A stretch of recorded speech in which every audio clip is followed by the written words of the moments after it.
Joe Rogan Podcast. Check it out. The Joe Rogan Experience. Train by day, Joe Rogan Podcast by night, all day. All right, we're up and running.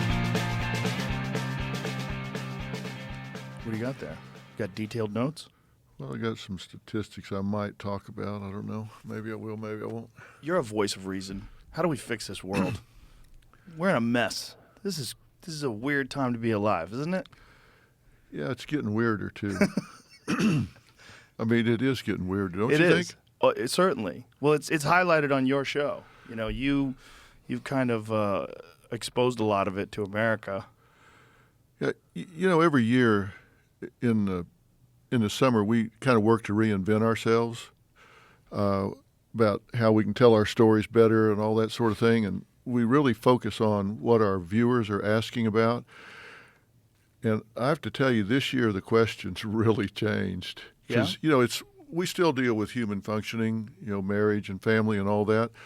But in addition to that, the questions we got over the summer this year started really changing. Like, are we going to make it? Are we going to survive? What are we safe? Are our kids safe? Are they safe in school? What are they being taught in school?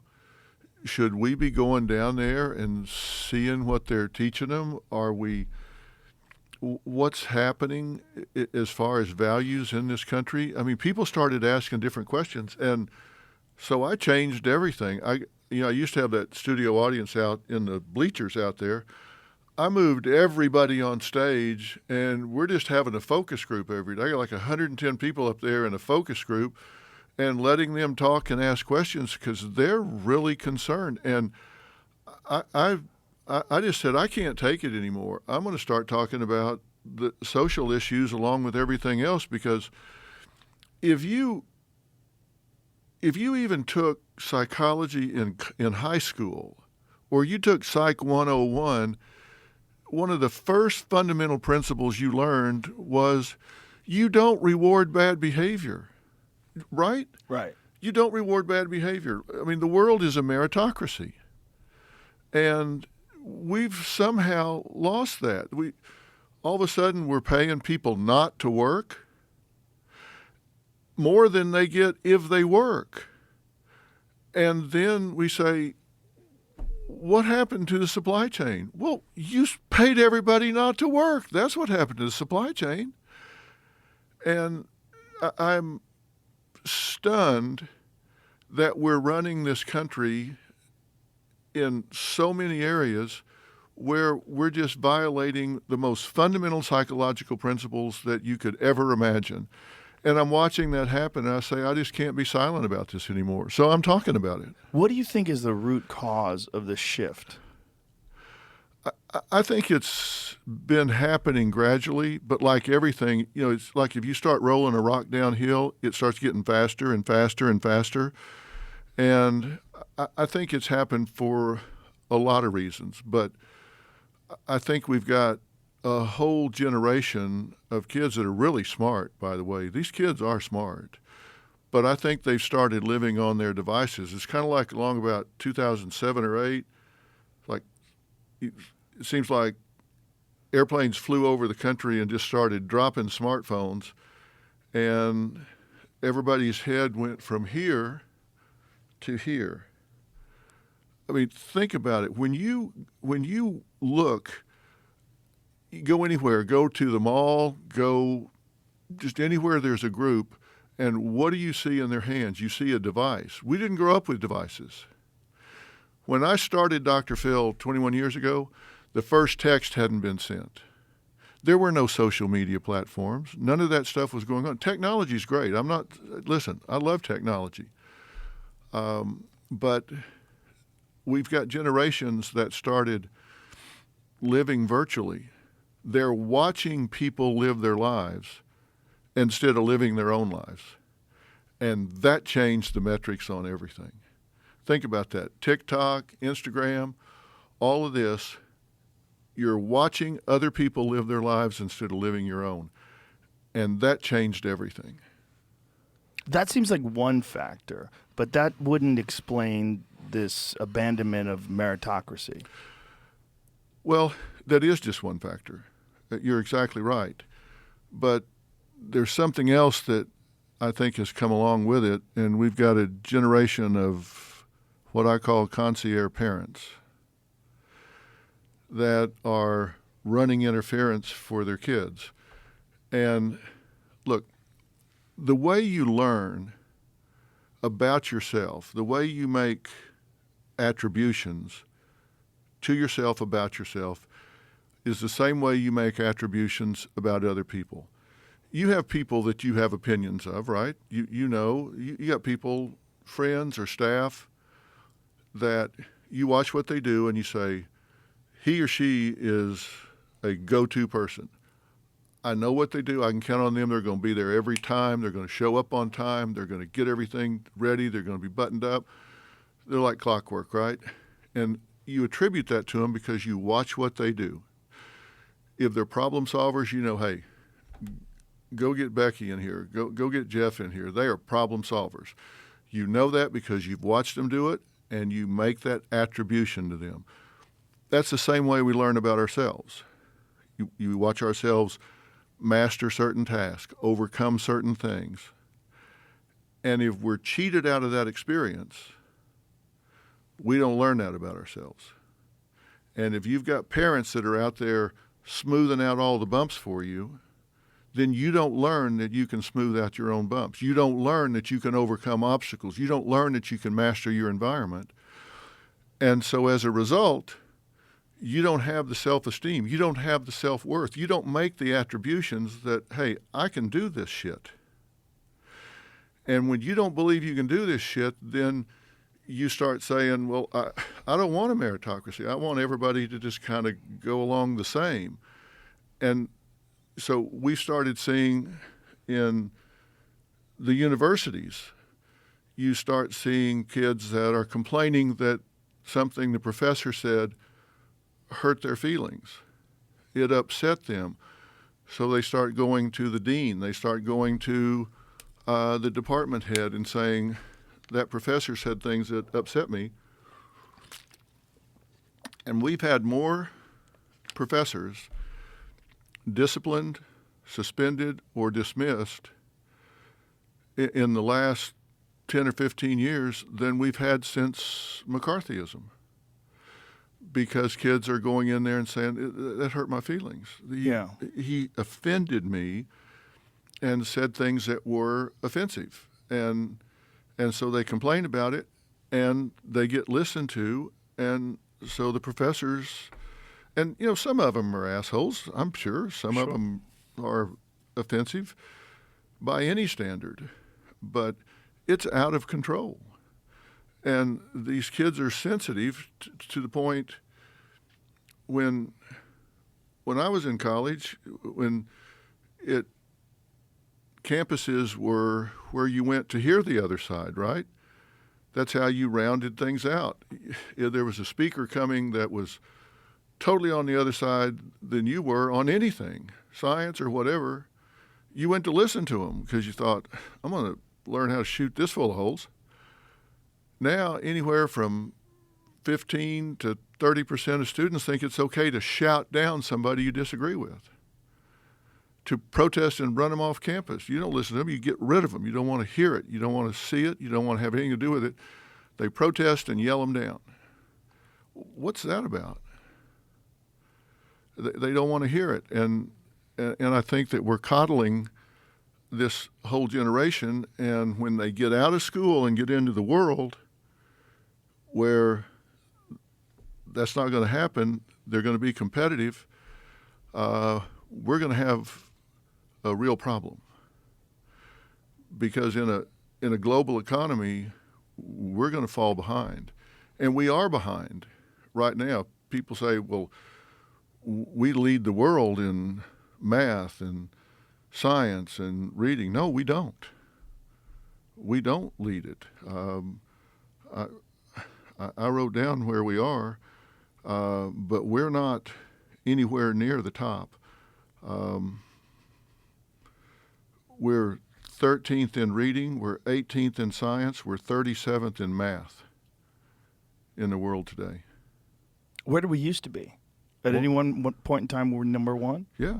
How long ago? It's been a generation. We've been on the slide for a good while. We're 37th in math.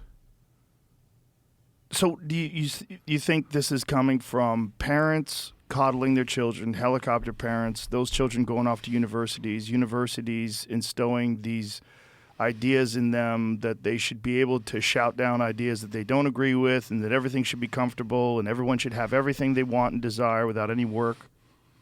And then they go out into the workforce and they invade corporations with these same attitudes and become activists. And well, you hear some professors that venture to say, we're not getting or turning out the best and the brightest for this whole variety of reasons. That means we're not competitive.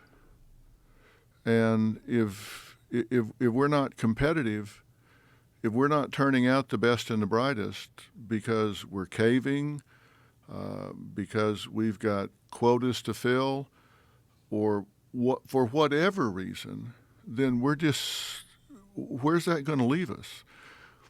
And this wasn't caused by the pandemic. It was exacerbated by the pandemic. And, as I say, you're not going to get kids that have a lot of self-confidence, that have a lot of self-worth, that have made these attributions. And right now, the millennial generation is the loneliest,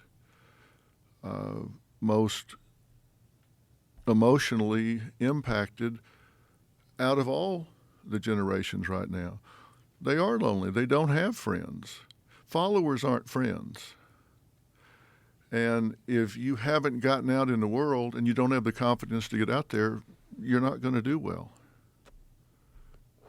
yeah, it's a strange combination of factors but one of the things that disturbs me the most about it is that I don't see a way to turn it around other than some sort of a disaster where people are forced to come together. Like, I remember the shift in the country after 9/11, and the only thing that I felt positive about was like, wow, all of a sudden America feels united. Like, there were so many people driving down the street with American flags on their cars. I mean, it was almost more than there were not in Los Angeles, which is a very liberal place. And I remember thinking maybe things like this are important just to sort of snap people back to a healthier baseline, to put people back to give them a perspective. Like, we are really all in this together. And if something like that does happen and it unites people and they get together and they realize, hey, we're all working together towards a goal. We want to keep our families safe. We want to keep the world safe.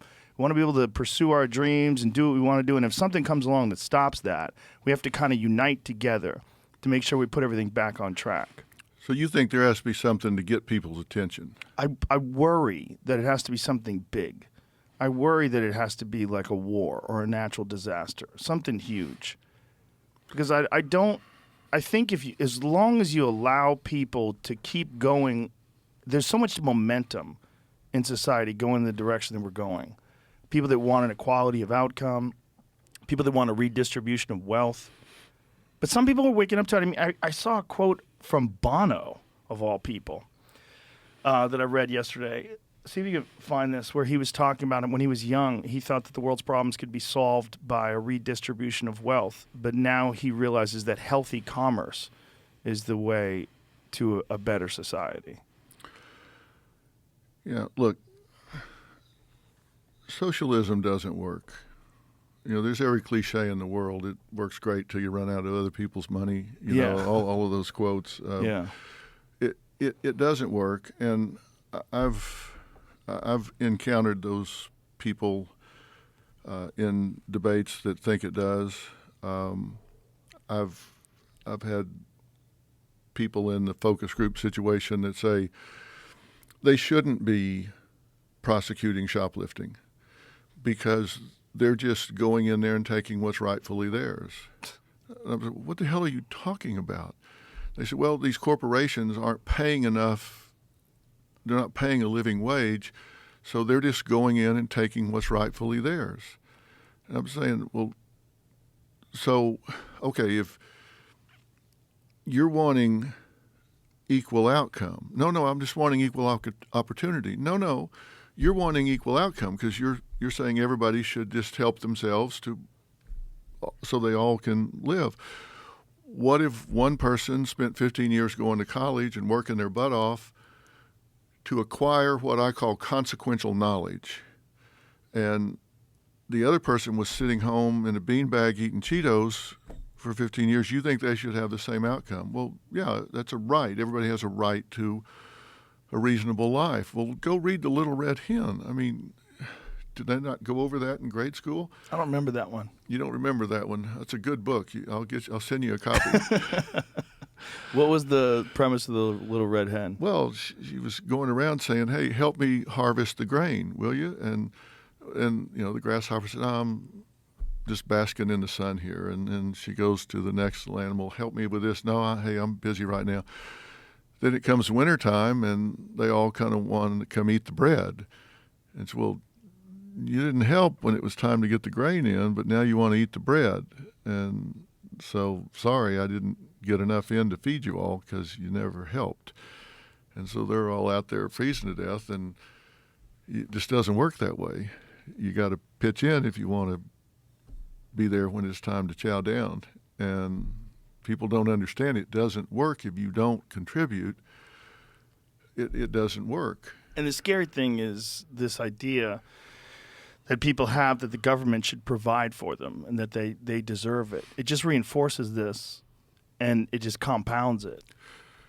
Even I've worked a lot in rehab, and I don't mean drug rehab. I'm talking about whatever it is. If you have a head injury, if you have someone that's injured on the job and they're having to re-educate their body,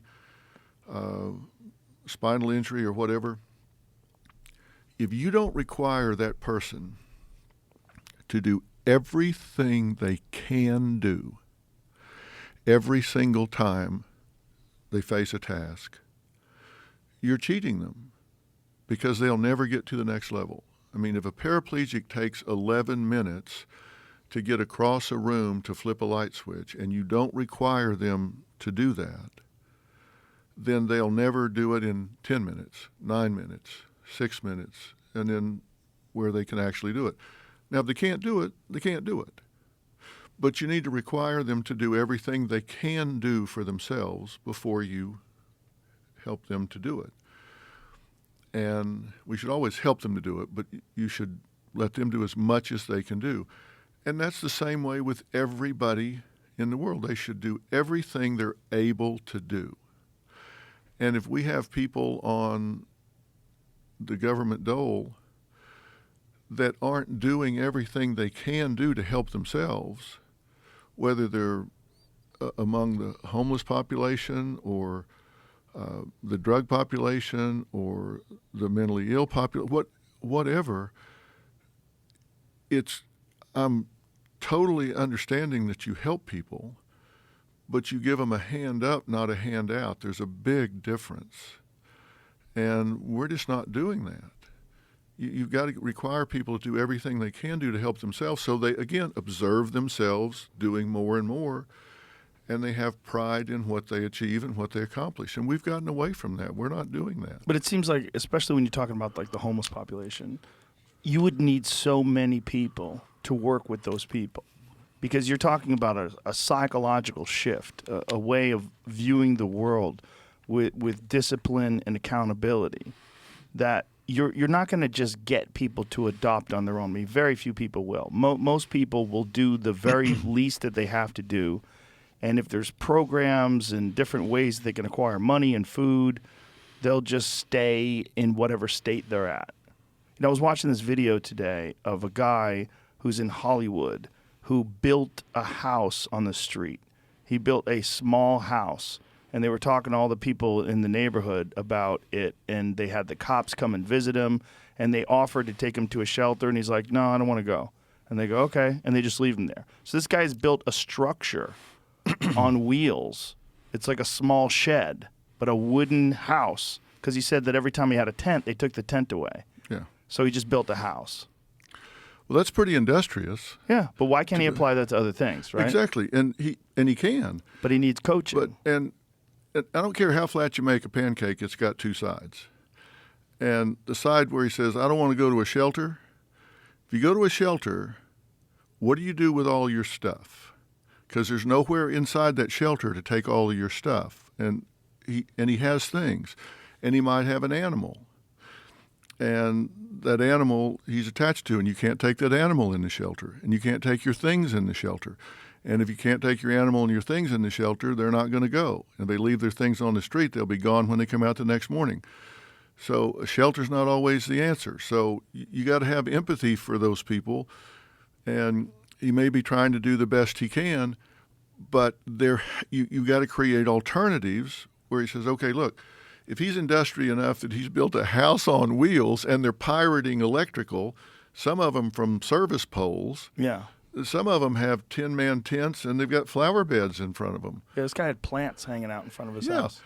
That's pretty industrious. Now, if that guy's got that much initiative, and he could use that in other ways, find him a place where he can do that, where he can not be obstructing traffic, not be in front of somebody's business, be in an area where he can build that house, and then maybe he can inspire somebody else to do the same thing, and then he can maybe, it starts to snowball. You work with what you have. I'm not saying these people can start running their own business tomorrow, but build on what you have. But you don't just say, well, so he's what they refer to as experiencing homelessness. Find something that you can build on.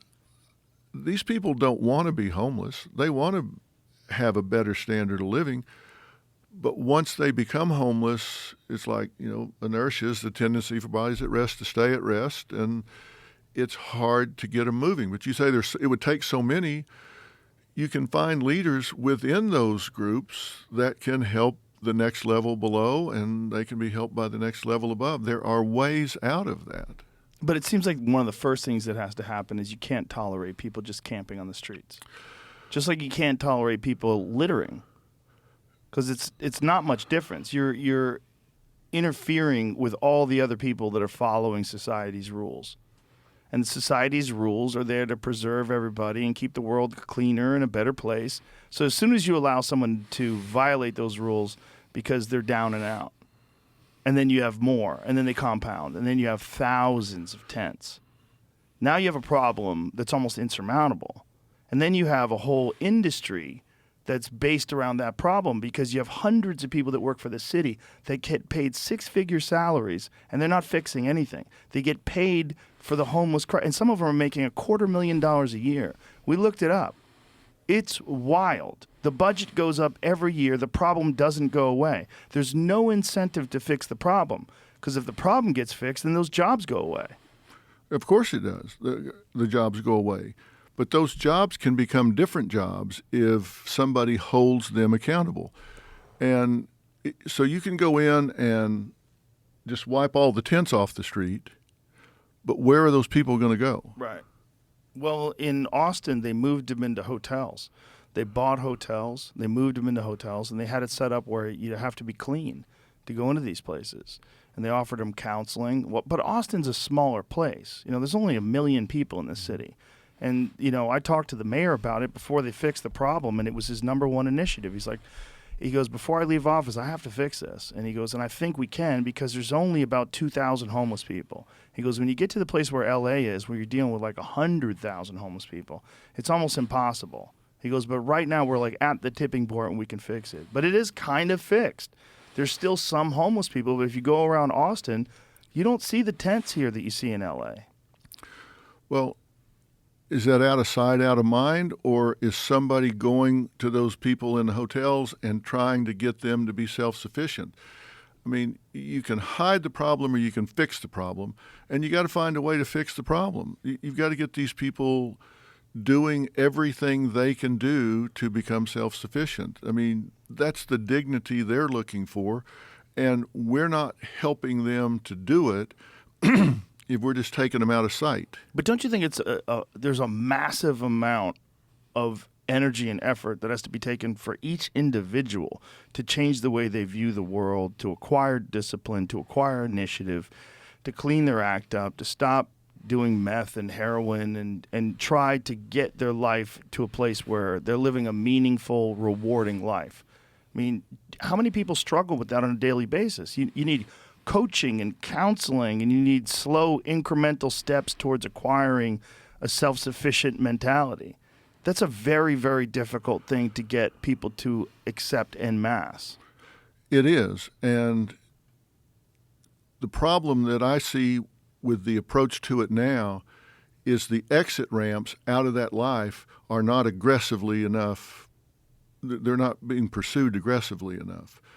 It's just like, all right, what are we going to do with these people today? Let's put them in a camping area. Let's put them in a hotel. Let's get them off the street, or let's get rid of the rules that say they can't camp. Well, okay, that's just warehousing. What are you doing to help this person become self-sufficient? Are you finding them a job? Are you creating a contingency where if they do A, they get B, if they do B, they get C? Or do you have somebody saying, hey, listen, housing is a human right? Well, okay, let's just, for argument's sake, say that's a human right. I'm not saying you agree with that. I'm not saying I agree with that. But let's just, for argument's sake, say that's right. All right, what's the contingency to then say, okay, now what are you going to do next? What are you going to do to get a job? What are you going to do to get off drugs? What are you going to do? Are you going to go to therapy? Are you going to get job training? What are you going to do? And you say you have it's going to take a lot of manpower to do that. Well, we got a lot of manpower doing not shit now. They can do that. I mean, let's make sure they're training people and hold them accountable for how many people they're getting off the street into jobs that are self-sufficient. We're not holding them accountable. They need to be held accountable for, are they reducing the population or are they not? It seems like the solution that most people have is to move out of the areas that are enforcing these ideas. That's what most people are doing. Of course. Yeah, they're just like people that live in Santa Monica, they're just selling their houses. They're like, I got to get the fuck out of here. Yeah, There's tents in front of my car. I'm finding needles in the street. Yeah, it's the not in my neighborhood thing. We don't exactly. Do what you want to do, just don't do it in my neighborhood. There was a video where one of these health officials was they were showing needles that they pick up from the streets in Portland, and they had giant garbage bins filled with used needles. I mean, it was wild. Just like a room filled with garbage bins filled with needles that they cleaned off the streets. And like, this is the scope of the problem. This is the scale of the problem that people don't see. Yeah, and people see pictures. They see it on TV. They see it, on some site. What they don't get is the smell that these people are living in and the neighborhoods around it. It's really it's a terrible way to live, and it's a terrible thing to ask people that have businesses where they're having to live adjacent to that. It's not working for anybody. It's not working for those in the tents. It's not working for those adjacent to where they're doing that. So the Austin mayor, he put a standard. You got to be clean, and you got to keep, your area clean, your room clean, all that. That's a step up, right? At least it's not rancid and horrible. He's requiring more, and if they enforce that, that's a step up. Now these people will start to have a sense of a personal pride and dignity that they may not have had if they were in one of these areas that's so terrible.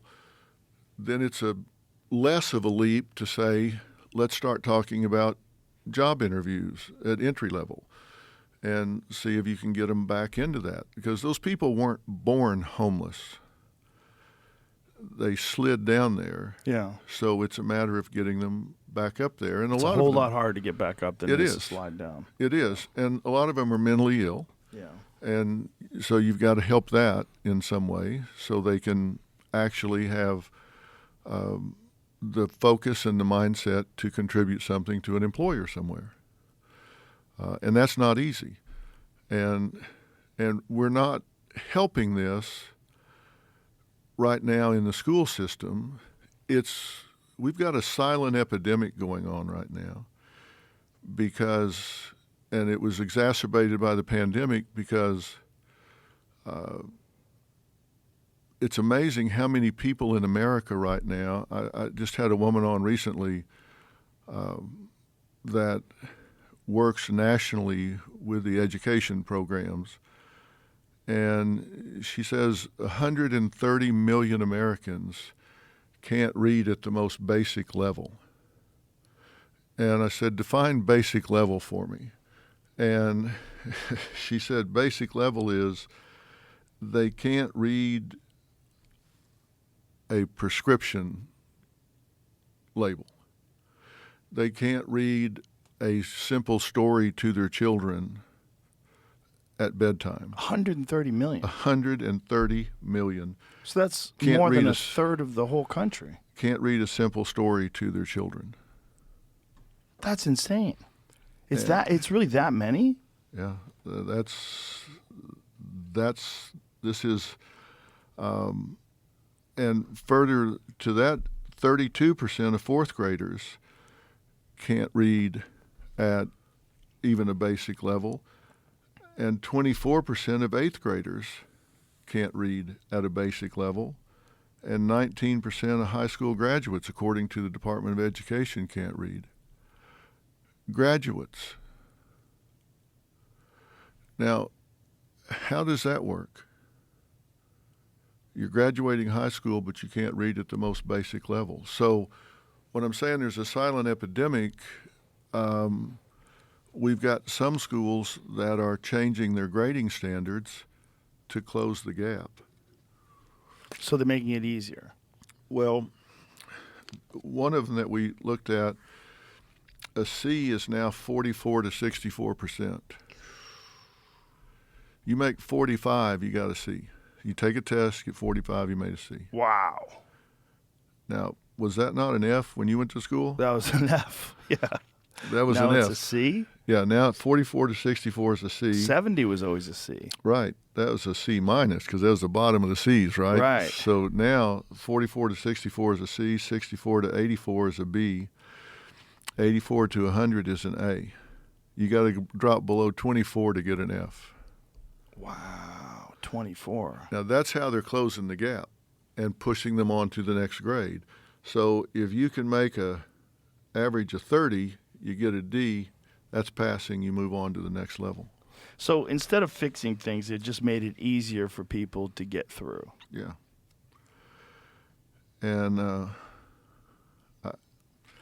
I don't see how that's going to work. No. I mean, if you were a real conspiracy theorist and you really wanted to believe that there was someone that was trying to destroy America from within slowly, this would be the way to do it. All the things we talked about. Make it easy for people to be homeless, make people think that the world owes them something, equality of outcome is the desired result, everyone who's wealthy is evil. If you think there's something wrong with the world, throw soup at a painting and glue yourself to the wall.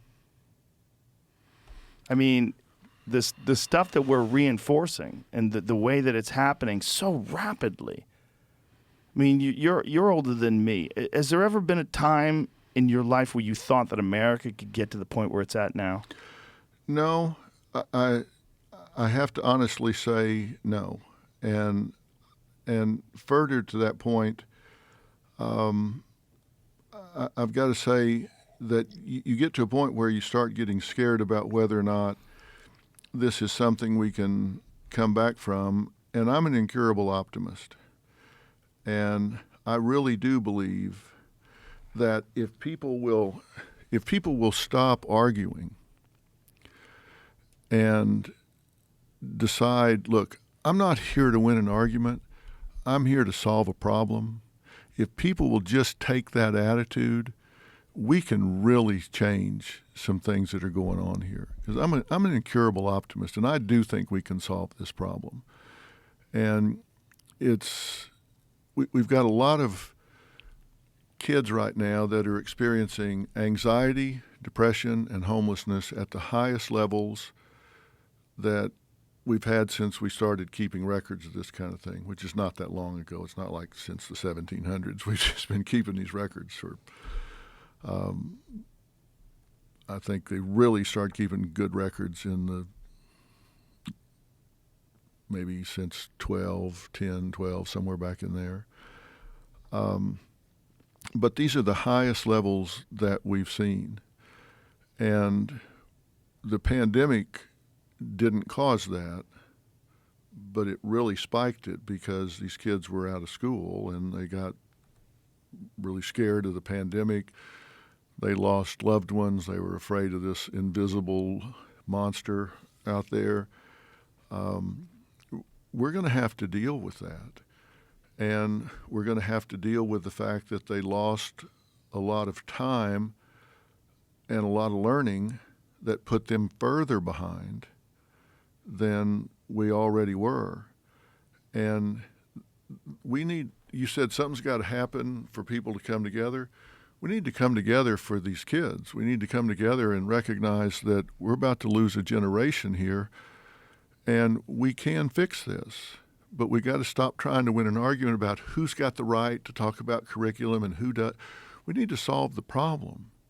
Look, I'm politically agnostic. And I say the pandemic was mishandled. I think it was mishandled. I said it was mishandled at the beginning, publicly. And listen, this spanned the Trump administration, the Biden administration. So this is a bipartisan problem. I don't know enough about politics to talk politics. I don't want to know enough about it. I'm talking about the culture. And, when I talk to people about negotiating, which I do a lot, the first thing I always tell people is the first thing you should do is let's talk about what we agree on. If we're on two sides of a table like this and we're negotiating, let's talk about what we agree on first. Because, if you really spend time to do that, you're sometimes surprised at how little you really disagree on. Right.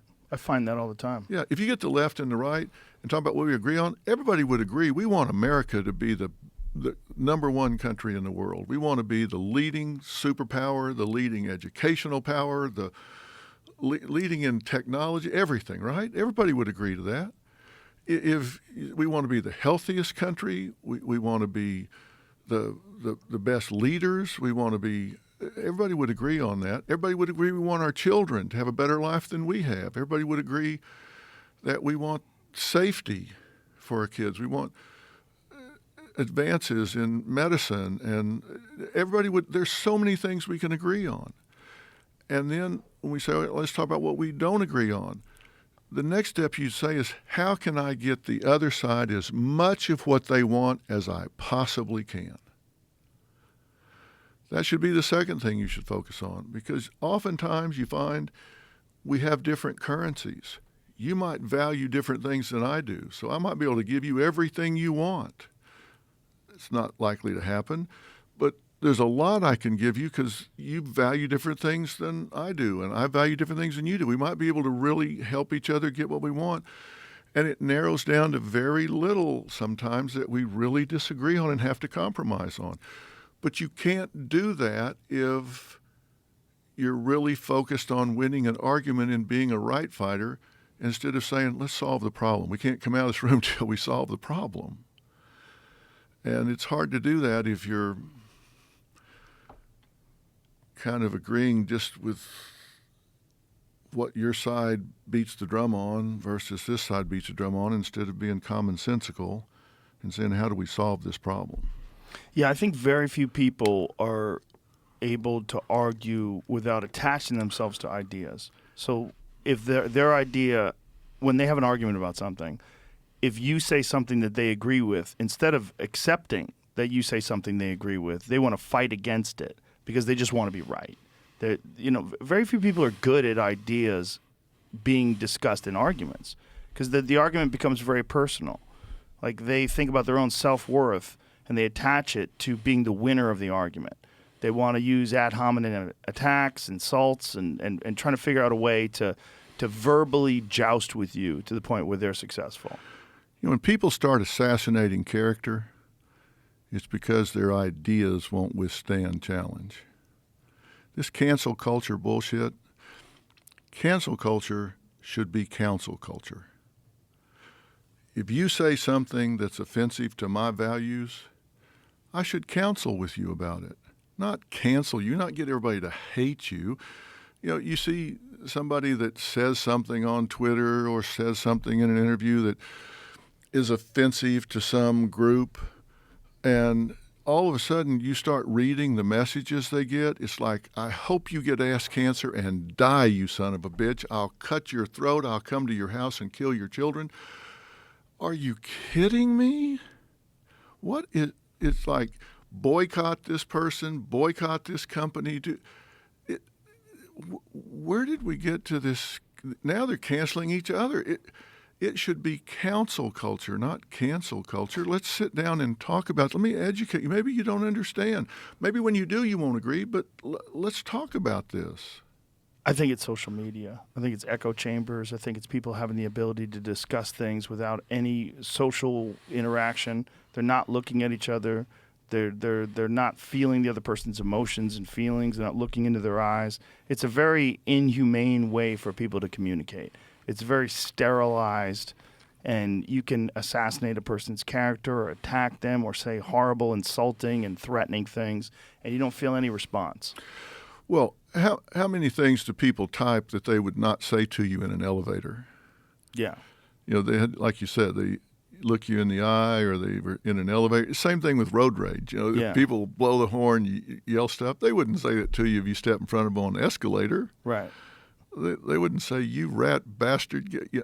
Right. But they'll say it because they don't have to own it. Right. And so many of these people that jump on the bandwagon, they don't even know what they're talking about. They just see somebody jumping on somebody's ass. They go, hey, this is great. This will be fun. Pile on. Yeah. Yeah. And they don't even know what they're talking about. And people's lives get ruined. And that's not solving a problem. That's just being a keyboard bully. And that's a terrible misuse of social media. It's terrible misuse of the internet. And if you would counsel instead of cancel, we could really make some progress. There's just very few people capable of thinking that way. And social media, unfortunately, reinforces this idea, and it reinforces these tribal groups that connect to their ideology. They support these people in this little tribal group. The problem is that they step out of line at all. These people that are canceling, they run out of people to cancel, and they go after each other. They go out, progressives in particular. You're not progressive enough. They'll go after you for enabling. Yeah, I had somebody write an article the other day, some site I've never even heard of, that says Dr. Phil's become a platform for right-wing hate mongers or something. And they listed some shows where I'd had on people on the right, giving them a voice. They went down through like 6 or 8 shows. And not one time did they mention that sitting right across from them was the other side. Like one of them was I had Lila Rose on, who's the Right to Life spokesperson. Very smart woman, and she was arguing that. I had the president of the National Organization of Women and Ben Crump on the other, sitting right across from her. They didn't mention that they were there. Yeah, of course they don't, because it's not a real article. The article's not a real thought. It's an attack. It's not an unbiased, objective assessment of the conversation. It's horseshit. But they did like 8 out of 8. They did not mention one time that the other side was there. And it's because they don't want to hear anybody's side but theirs. Yeah. Yeah, that's the thing. They just And I'm not going to do that. I'm going to let both sides say what they have to say and let people make up their own minds about what they want to think and what they want to feel. Well, that's the way things are supposed to be held. That's the way things are supposed to be done. When you really want to solve a problem, you got to let both people talk, and you got to figure out who's right and who's wrong. And that's why censorship is so dangerous, because the correct answer to censorship, like this whole Kanye West thing, Kanye West is being canceled by all these organizations, and they're removed. The best way to handle Kanye West is the way Lex Friedman did. Have a conversation with him and correct all the things that he's saying that you think are wrong, or that you think are generalizing, or you think are misrepresentative of the truth. But that's not the world we live in today. The world we live in today, we want to erase people if we don't agree with them. And then the problem with that is it scares people into communicating freely because they're worried that they're going to be erased next. So they'll conform. It's you're forcing people to conform to a very particular way of thinking, and it reinforces these ideas that you have to be a part of this one particular group of ideas and thoughts. And if you're not, there's consequences to that. And so people self-censor. Well, I said I had a focus group every day on the show now, and I'll show you. We did a show, the title of which was "You Can't Say That," and so I was putting up on screen all the things that you now can't say. These are the words that have been, people say these are offensive to people's sensibilities. And I'll find it here and show you what it was, unless Jamie already has it. Here it is. Yeah. Mom and dad? Yeah, there you go. You can't say mom and dad anymore? Yeah, you can't say mom and dad anymore. And so, and we can talk about these, but I asked the audience at one point, I said, how many of you are reluctant to raise your hand and say anything? Because I asked the audience to participate, and they do a lot. How many of you are afraid to say anything right now because you don't want to get targeted? And it looked like the wave. Everybody said, "Oh yeah, I don't want to say shit." Peanut gallery? Yeah. Why can't you say peanut gallery? That one, I always thought, and look, I'm here to learn. So I asked him, "What is it?" I thought peanut gallery was at the cheap seats at the baseball game. Yeah, that's what I thought too. Like out in the outfield where the kids would go and get a $2 ticket or something and eat peanuts and have a great time. Isn't that what it is? Apparently not. Apparently it has some racial overtones. Peanut gallery does? And the mom and dad was, someone said, well, we don't have a mom and dad in our home. We have a mom and mom. And so it makes my child feel funny if... Here it is. According to linguistics experts, the origin of this phrase derives from the late 1800s vaudeville era. A popular style of entertainment that included jugglers, comedians, singers, and more. The peanut gallery was the cheapest section of seats, usually occupied by people with limited means. Yeah, the cheap seats. But how is that offensive? Well, man, I've been in a peanut gallery a lot of my life. Yeah. I got to tell you. Well, I guess, are they saying... Peanuts were a popular concession snack for vaudeville shows.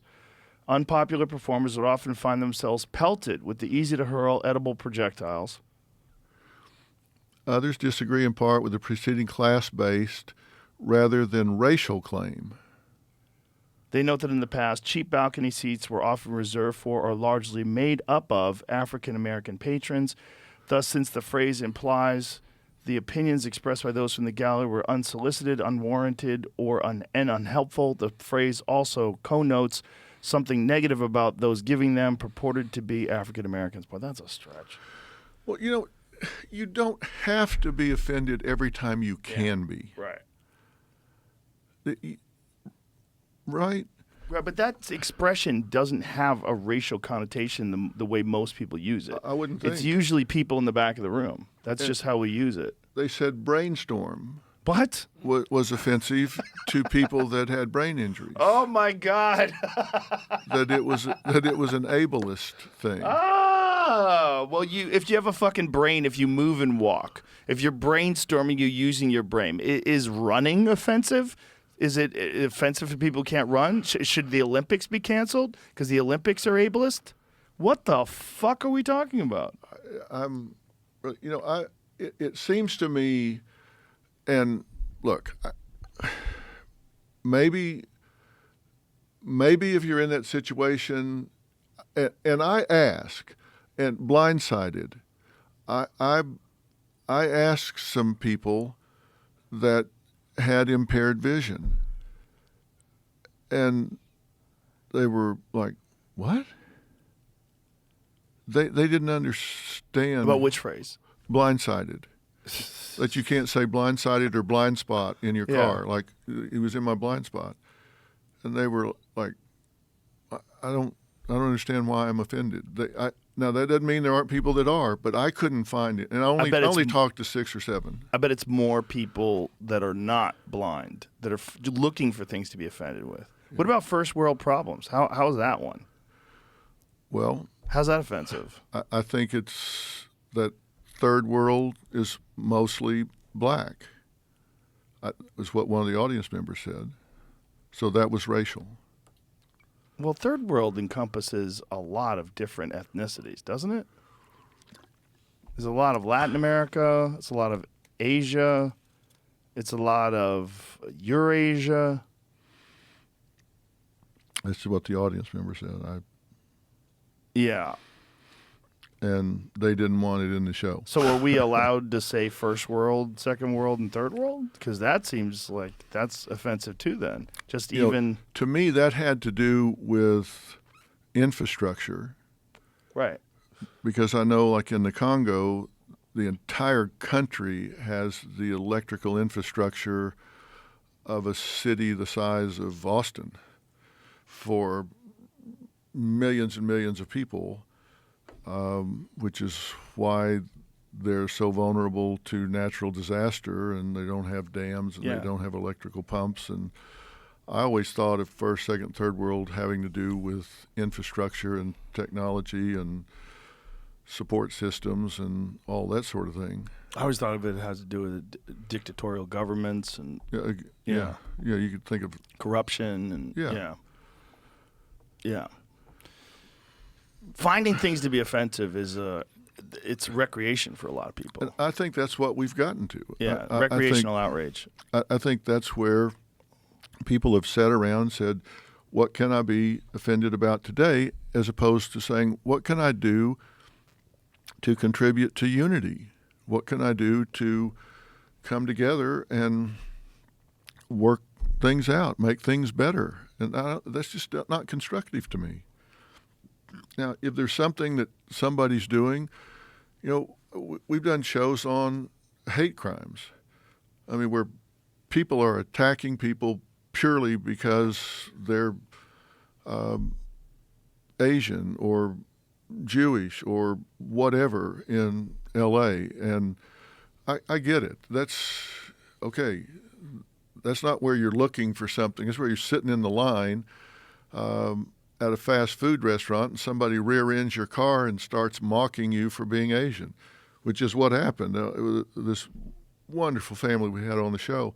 They wound up in a parking lot rolling on the ground, getting the shit beat out of them by some guy. Okay, that's not looking for something to be offended about. It was purely because they were Asian. And maybe that's not the right thing to say. I don't know. They were from the Philippines, as I recall, so Filipino, I guess. I get that. They're being attacked, and those attacks are on the vertical upswing. That's not looking for something to be offended about. That's traumatizing to them. But picking out words to get offended about, I mean, I'm not going to get offended about ball jokes or somebody would say, well, but you've not been oppressed. You've not, okay, I get it. But you don't have to be offended just because you can. Well, that's one of the things that social media has amplified. Social media has amplified recreational outrage and virtue signaling.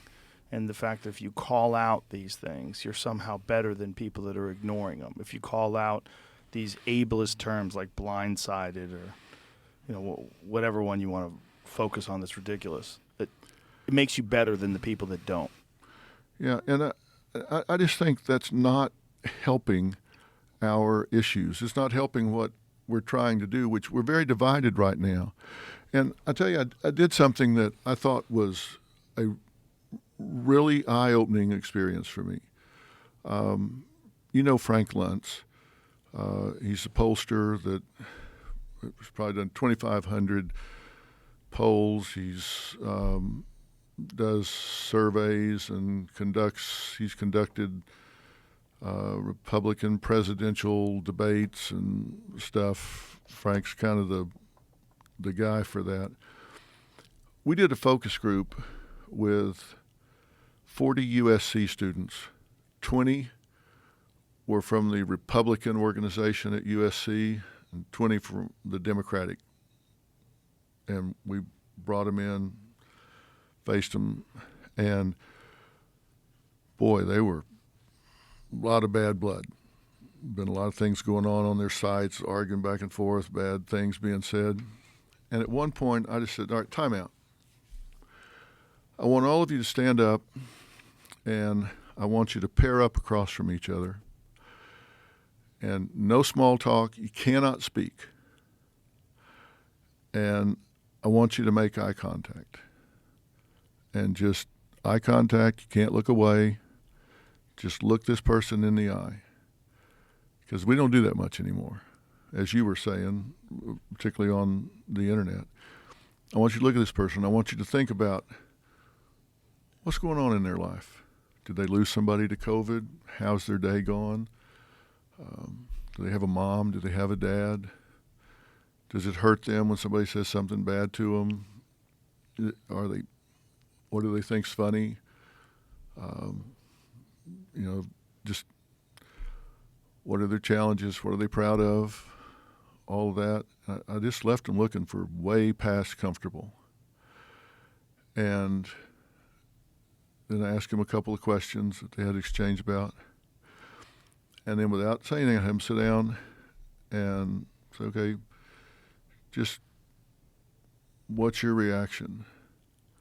And absolutely to the person, they said, I'm really shocked. I had never thought about this as a human being before. But just spending that time with them, looking eye to eye, I have a completely different attitude. They all said that? All of them, every one of them. They never thought about the other person with differing ideas as being a human being. It had gotten pushed off the table. It was all about ideology. And when they looked at him and they couldn't say anything, they couldn't talk about their ideas, they just had to make eye contact at a human level. Every one of them said it really changed my attitude. That's pretty wild. That's something just as simple as taking a few minutes to make eye contact. Yeah. Now, these are young, fresh people. We actually videotaped that whole thing. I'll send that exercise to you, and you can look at it and hear their comments unedited. It was one of the reasons I'm pretty optimistic. I'm optimistic. I just think the momentum and the way the country's going and this problem that people have with social media, because people are very addicted to social media. And I think social media definitely exacerbates the problem. And some people are recognizing it, and they're trying to step away from it. And even the tech companies, they're showing you your screen time to try to let you know, give you a little indication, like, hey, maybe you're obsessing, maybe you're addicted to this. Maybe take some time, go for a walk in the park, do something different. I'm optimistic because I know a lot of people that are exceptional. I know a lot of people that are inspirational. I know a lot of people that are truly extraordinary human beings who really help the world, and just their mere presence and the way they live their life is inspiring, and it opens up a lot of people's eyes to possibilities. But I'm also a realist when it comes to human nature. I like to do a lot of difficult things. And one of the things that I know about difficult things is it's very hard to get people to embrace being uncomfortable and suffering and struggle. I mean, like physical suffering and physical struggling. People, they seek comfort and they seek to avoid these uncomfortable moments. But that's the only way you grow. You grow through being uncomfortable. You grow physically through difficult workouts. You grow mentally through psychological struggle, through intellectual struggle, through complicated things that you have to work your way through. And there's so many people out there that avoid those things, and it's easy to avoid those things. And there's a pattern of avoiding those things, a pattern of just being complacent, being lazy, finding some sort of a distraction, whether it's video games or television or social media. And it's very hard for people to break out of that. I know there's a lot of people that want to, though. Well, you know how uncomfortable cognitive dissonance is. You're just really, you don't want to feel that friction of this other point of view. It's uncomfortable to consider it. But here's what's happening, and you'll experience this being in Texas now, but when we were kids, we used to go, have you ever heard of Mundy, Texas? Mundy, M-U-N-D-Y? Yes. Yeah, it's where my grandparents lived in Mundy, Texas, like 1,500 people. And I used to go there in the summers and work at my grandfather's freight warehouse. And the big 18-wheelers would come in and drop freight at his warehouse, and then we would deliver it around the county. It'd be like those big plow discs and all this stuff, and we put it on flatbed and deliver it. And there ain't nothing in Mundy. It ain't in Mundy. It ain't headed that way. It's just nothing there. And, we'd go around barefooted a lot. And sometimes, being stupid, we would start across an asphalt highway barefooted. And you get about halfway across, and you go, holy shit. I mean, you're out there and you look down and your feet are just melting into the pavement. All right, now what are you going to do? You're in pain, and you're going to do one of two things. You're either going to turn around and run back, or you're going to bolt to the other side. But you are not going to stand in the middle and just melt into the pavement. You're going to go one side or the other. And that's what people are. That's how people are. They get into a position of pain. They're going to resolve one way or the other.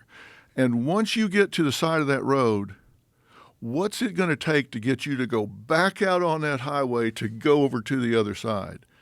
It's really hard. And right now, we got people on the shoulders of this hot highway. And how to get them to come across to the other side or meet in the middle is very painful for people psychologically. They don't want to do that. It's painful for them to get out of they're in a bubble. They're talking to their own people. They're not talking to the people on the other side of the highway, and it's painful to go over there.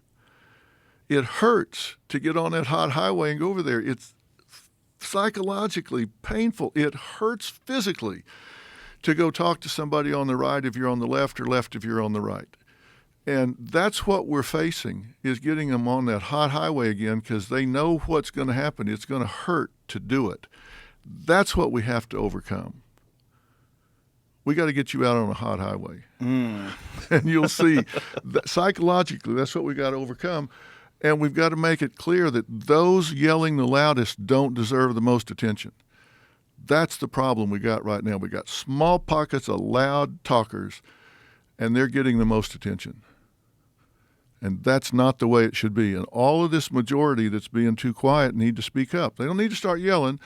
They just need to start a chorus of common sense. I think people are afraid of doing that because they don't want to be singled out by the people that are extremists. But if they hang together, look, common sense is just not common enough anymore. We've got to have a return to common sense. Just some of the stuff we're doing right now is just not common sense.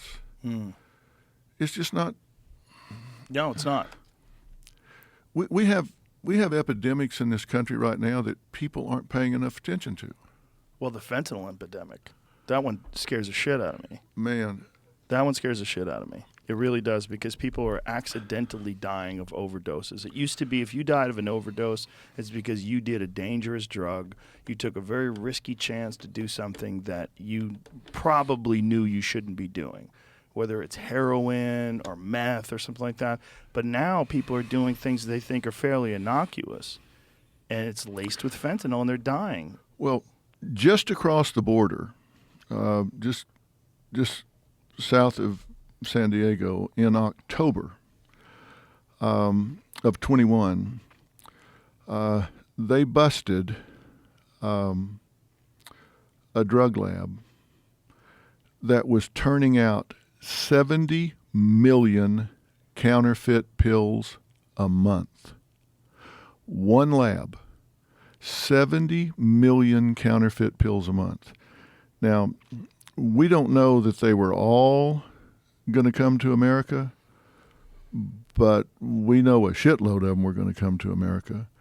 And the DEA's estimate is that 40% of them are laced with lethal levels of fentanyl. 40%. 40% are laced with lethal doses of fentanyl.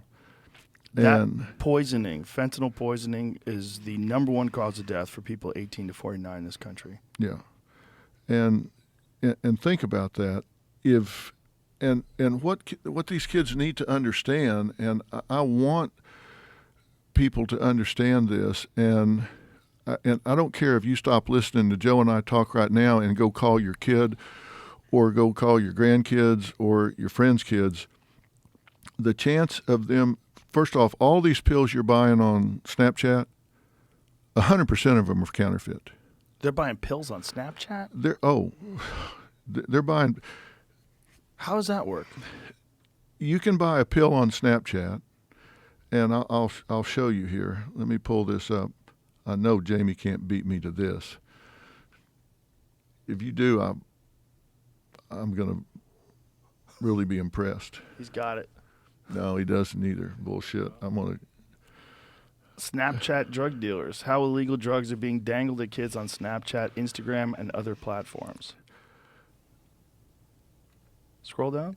I was seeing if he was going to react. No, I'm not reacting. I'm not reacting. I'm looking, and because I've got something.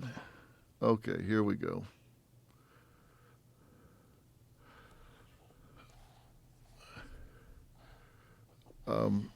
Like, see these Xanax bars here, Yeah. and maybe I can send this to Jamie. Okay, then here are the emojis that they use to advertise it with, and then here is the menu. So who is this? Cartels that are putting these things up on Snapchat, and Okay. then you order them on the internet? Yeah, here's the deal. Fentanyl is synthetic, and it's all being generated in China. So if you want to be a conspiracy theorist, this will get your conspiracy juices flowing. Are you AirDrop open over there? Yes. Jamie's AirBook Pro? Yes. Okay. I just sent you 4 pictures, and they're gone. So now you have them. Okay, it's all being generated or synthesized in China. And then China is sending it to the Sinaloa cartel. And the cartel is then turning it into these pills.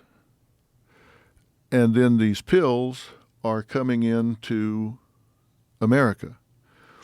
And the DEA estimates that they are intercepting about 10%. And what they are intercepting is enough to kill every American. Jesus Christ. The fentanyl is enough to kill So here's the menu. every American. L.A. County delivery. It's Can like you make it so that little... There he goes. So L.A. County delivery, nationwide shipping, low cost, low stress, highest highs, Dr. Don guarantee. Mr. Don Oh, that's 248. So look at all the stuff that they have here. Perks, GMO OG gas and edibles. What does that mean? That's probably weed. Gas? Really? Yeah. THC crumble, snow, Adderall, 20 milligram scripts, 2.5 milligram Hulks. What are those? What's a Hulk? That's a type of pill off the top of my head. I wouldn't know, but I'm not. It's, Yeah. it's pretty sure it's a pill. Pharmapram bottles, Ambien 10 milligram scripts, Hydros 10 mil. What is a Hydro? Like a hydrocodone, maybe. I Oh, don't okay. know. I think. Jesus Christ. Yeah. Now go to the emojis that I sent you. It's one of the images I sent. And this is how they communicate. Percocet, oxycodone. So they have these different emojis Yeah, there's in Xanax. combination Yeah. mean different things. What is that little emoji next to those two pills that means Xanax? It looks like a truck. What does that mean? Delivery? Yeah. I think that means they'll deliver that to your house. This is like Postmates. Wow. You order this, and they'll deliver this to your house in less than an hour. And I've had different sets of parents on these are kids that, and we do pretty good background checks on these. I'm talking about, and the title of the show we did was One Pill Kills, because these were not kids that were drug addicts. They weren't doing heroin and that sort of thing. And we checked because, like, one of the girls, we got her credit card information. We saw she ordered one pill. We went back like months, ordered one pill. And she wanted to get some sleep before finals. And we found 3/4 of the pill in her top dresser drawer. Her parents found it, and the police came. She broke it in half and then broke it in half again. So she took 1/4 of one pill, and they found her dead in the morning because it had so much fentanyl in it that it just killed her. And this isn't an overdose. This is poisoning. You want to be Do you think this is purposeful? Well, the reason they put it in there, and put this one up, and the reason they put it in there is because it's so highly addictive. But they're not smart, or they don't care if they're killing a certain percentage of their customers. But here's the deal. Fentanyl is a synthetic opioid that is up to 50 times stronger than heroin, 100 times stronger than morphine. So if you bite into this, you're dead when you hit the ground. And so she took 1/4 of it, boom, gone. And their estimate is that 40% of these pills that they're getting have lethal doses of fentanyl in them. The ones that don't have enough in it that you are addicted like that. So they come back for more and more and more and more. And now there are conspiracy theorists, including a former DEA guy, that believes that China is manufacturing this stuff, synthesizing this stuff, sending it to the Sinaloa cartel, who's flooding it into America, and they're just trying to poison or drug Americans. It's just another attack. He believes it's a terrorist attack. And it's interesting. He has a demo that he does. He just takes a little packet of sweetener and dumps it in his hand, and he says that much fentanyl is enough to kill 500 people. It's staggering, and we've got to get this message out to the kids. Don't do it. Those pills look exactly like the pills that you get at the pharmacy. And what they're doing now, Joe, is they're putting them in these pastel colors. And I think I sent you some of those, Jamie. In the pastel colors, they're making them look like these candies that the kids get. And kids are going to see these things around and pick them up and think they're like sweet tarts or whatever, and bite into them. If I was a parent, I would go to the store and buy every kind of candy I could find, and as soon as my kids came home from trick-or-treating, I would take their pumpkin and dump it into the trash and then fill it back up with candy I knew was good and hand it back to them. I wouldn't let them take a single piece of candy from trick-or-treating because you don't know what's in there. That was always the fear, right? When we were kids, is that someone was going to sneak in. We thought there'd be a razor blade in an apple or something. Yeah. I saw this going around, but I heard a lot of people pushing back a couple of days after this was made major headlines because they were showing. Experts say no. Who's the expert? I don't. I'm just. There was a lot of hubbub about this viral picture because this went out. The DA was talking about it, but then I read there was like no evidence that this was real. That's what I read. Well, let's scroll down and see what they say. In terms of, looks like Candy, DEA Administrator Ann Milgram told CBS News, in fact, some of the drug traffickers have nicknamed it Sweet Tarts, Skittles. The DEA alert didn't mention Halloween, but fears about rainbow fentanyl and the holiday went viral. DEA warning meets skepticism from drug experts. Drug policy experts contacted by NPR agree there's no new fentanyl threat this Halloween. Many are also skeptical of the DEA's original warning. They don't believe that Mexican drug cartels and street dealers have launched any new campaign targeting children. I don't see any evidence that the DEA has produced that supports that conjecture. I don't think they're targeting children. I think the fact that they are making these things in pastel colors make children vulnerable to picking these things up. You want to argue over the word targeting? If a child picks up something that, I said that young girl that I was talking about took 3/4 of a pill, or 1/4 of a pill, and 3/4 of it was left in her drawer. Yeah. If she has a younger sister or something that sees that, picks it up, and it looks like candy and eats it, she's gone. Right. Yeah, I'm not saying the way they're it targeting. Looks. You're not saying it's targeting. Yeah, I don't care if you use the word targeting or not. It's dangerous, and I'm just saying you know my grandkids, they won't be getting any candy out of that. Yeah. And it's not that anywhere they're going is going to be dangerous. Giving out fentanyl to kids. It's just they don't know where where it's coming from. Yeah, you're not getting it from a store. And that makes it dangerous. And my point is, if you're in school and you're studying for finals and you're not a drug addict and you think, well, one pill's not going to hurt, that's no longer true. You maybe think, I'll get some Adderall, get me through my finals. That could be a fatal decision. It won't be an overdose, it'll be a poisoning. It's very dangerous. And if you're getting it from someone other than a pharmacy, there's a high possibility. Well, the DEA's belief is that all of the pills that you're getting on social media are counterfeit, and that as much as 40% of them have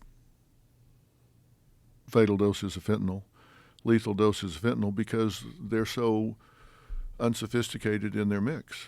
So it's not a matter of poisoning as much as it's a matter of they don't give a fuck, and they're just, they're not like accredited labs. These people are just mixing shit up, and they're making this stuff up in a bathtub. They're making it up in a mixing it up, and then they're putting it in a pill press and letting it dry and shipping it over here. They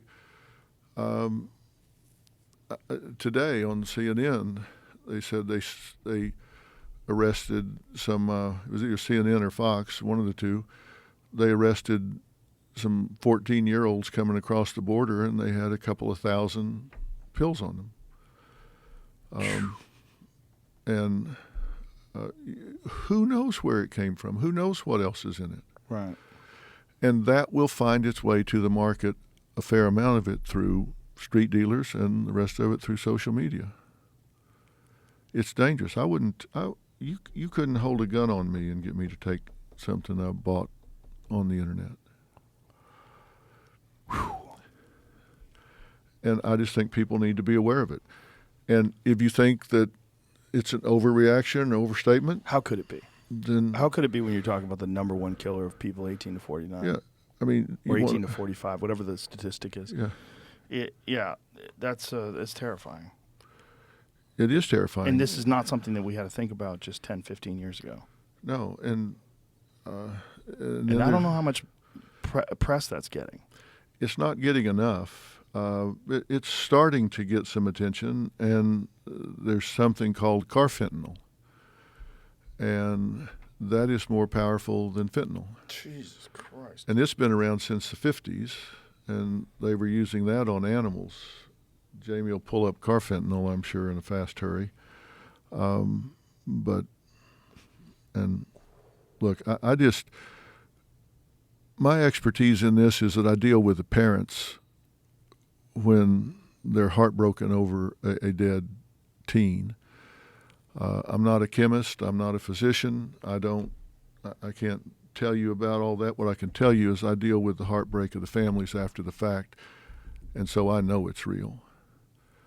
And I've deal with these guys with the DEA and law enforcement that tell me that it is a major, major problem on the street. And it scares the hell out of me. As it should. Yeah. Yeah, it scares the hell out of me, too. And again, it's not like these things are going to get better. These things seem to escalate. And, we're talking about all these problems that we're facing in the world right now that didn't exist just a couple of decades ago. And you got to wonder, a couple of decades from now, what does this look like? Yeah, it really comes down to we have big enough problems that affect all Americans that those you were saying is it going to take something major for us to say, you know what, we're all in this together? And I think those things are here. I just don't think they're being acknowledged. Because if I have somebody come on the show to me, they come, they know I can't bring that child back. They know I can't stop their suffering. They come on as a cautionary tale. They say, I don't want my child's loss to be in vain. I'm here to tell this story because I want to save some lives. And that's why they're there. That's why they're talking through their tears and giving a voice to their loss, because they don't want somebody else to be there tomorrow. And they don't care. They're not there saying, I'm a Democrat, I'm a Republican, I'm left, I'm right. They're there saying, I'm a parent, and I don't want anybody's child to die from this. And we have enough of those things that I think we need to pay attention to. And every mother bonds over that. They understand the pain of that. And I really hope people hear us talking about it. Well, I'm sure people will hear it, and I think the message is getting out slowly, but it's just not. It's not being magnified enough. I mean, the crisis that we faced during COVID-19 was magnified to the point of hysteria, to the point where they're counting people dying of all sorts of diseases and calling them COVID deaths and elevating the amount of people that died to the point where people are absolutely terrified of it. If they had applied a similar attention to this, I think we could at least put a dent in it. But in terms of what the DEA is doing, in terms of what law enforcement's doing, I mean, they need more resources. They need more help to try to stop this shit from coming in. Well, they do. And are you familiar with a guy named Dimitri Christakis? No. He's a pediatric epidemiologist, and he really looks at the long run of pediatrics as they grow up and what affects them in later years, what happens early that affects them in later years. And he's a brilliant scientist. And he says what's happened he'd be a great, interesting guy for you to talk to. I've interviewed him 3 or 4 times. He says that what's happened with the handling of the pandemic is going to amount to millions of years of lives lost with these kids that are in school now. Millions of years of lives lost. What do you mean by that? Well, what he's talking about is that because of the educational gap that's been created by the pandemic, because of the social developmental gap that's been created, with the competitive gap that's been created, developmental, competitive, educational, that this generation is going to lag behind. And like, for example, if you're not reading on grade level at the end of the 3rd grade, your likelihood of dropping out is 4 times normal. And the reason for that is, for the 1st, 2nd, and 3rd grade, you're learning to read. From the 4th grade on, you're reading to learn. So if you haven't learned to read in those first 3 years, you now don't have the tool to read to learn. And so you start falling further and further behind. And so your likelihood of throwing up your hands in frustration, falling further behind each year and ultimately dropping out. And if you're low socioeconomic or a minority, and your parents don't support education, et cetera, it's 6 times normal. But he's saying that these kids that got so little and lost so much in math, reading, and science during the pandemic with this remote learning, which was a disaster, that they're going to have less educational attainment, which means they're going to get lesser jobs. Lesser jobs are more dangerous jobs because they're more manual labor, they're doing construction work, things where you can get injured. They're going to have lesser insurance, and so you get less treatment, slower diagnosis, more injuries, and and other factors, but as that obtains, that will take years off their life at the end. They might develop cancer, but because they have poor insurance, it might be slower to get it diagnosed, lesser treatment, so it advances further and takes years off their life. They get injured, stress, trauma, and so it may take 2 years, 3 years, 4 years off of each kid's life. And we've got 57 million kids in the public school system right now. I read something that confused me. Maybe you can help me with this. Because they were saying about Los Angeles, people were criticizing the response to the pandemic in terms of remote schooling and making kids wear masks. They were saying that math scores went up. And I didn't understand how that could be possible. I haven't heard anything like that about any school system. In Los Angeles, which was particularly draconian in their response, they were trying to say that math scores went up. Yeah, Have you heard anything like that? I have not. Can you find something about that? I just typed in Los Angeles math scores, and all I see is it's down.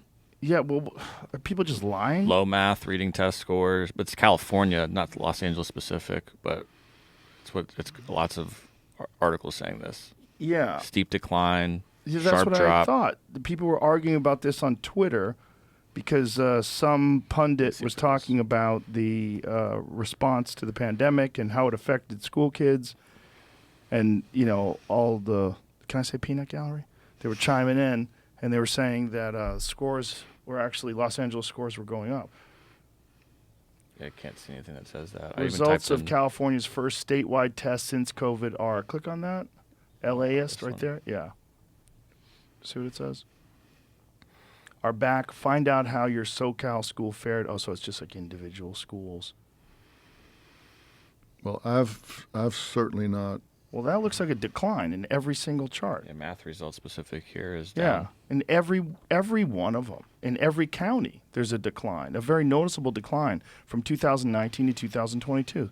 So what the fuck are these people talking I'll about? check Twitter and see if I can find what they're talking about. It might just be fucking propaganda. It's so dangerous what some of the gaslighting that you're seeing. I saw people gaslighting about. I'm sure you saw that debate between Dr. Oz and that guy Fetterman for the Pennsylvania Senate. And the gentleman Fetterman had a stroke 5 months ago, and he's clearly compromised to the point where while he's communicating, he's not just stumbling, he kind of lost in thought and can't form a coherent sentence and bounces around from he looks troubled. And I was watching MSNBC, and they were trying to say, well, I mess up sometimes when I talk, and I misspeak and I stumble on my words. Of course you do. Everybody does. We're human. I do it all the time. But there's a big difference between the overall 1 hour debate. You're looking at a guy who seems to have something really wrong with his brain. And for you to gaslight and pretend that's not the case just because it doesn't fit with your narrative, that's not news. That's propaganda, and it's fucking dangerous. Yeah, I hate to see him do that. And look, I haven't done any testing on Fetterman or President Biden, but it seems to me that President Biden is not at his best and that Fetterman is not at his best. And That's being very charitable. And I don't hold that against Fetterman. He had a stroke. Exactly. But seems unfair to put him in that position. It really does. And I'm not trying to be unkind. He had a stroke. I mean, the poor guy, Yes. he had a stroke, and he's going to have to rehabilitate. Yes. And I hope he's able to do that. And But all. why did they think that they could put him out there on a huge stage like that and not have those?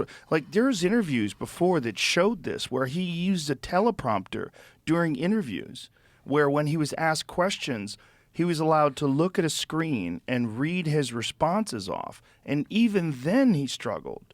He struggled to form coherent sentences while having the responses to each individual question laid out for him in a way that he could read. And this is not against the guy. I don't know anything about this guy. I really don't. I just know he's the Democrat candidate. But what you're seeing is a guy who's got a problem with his brain.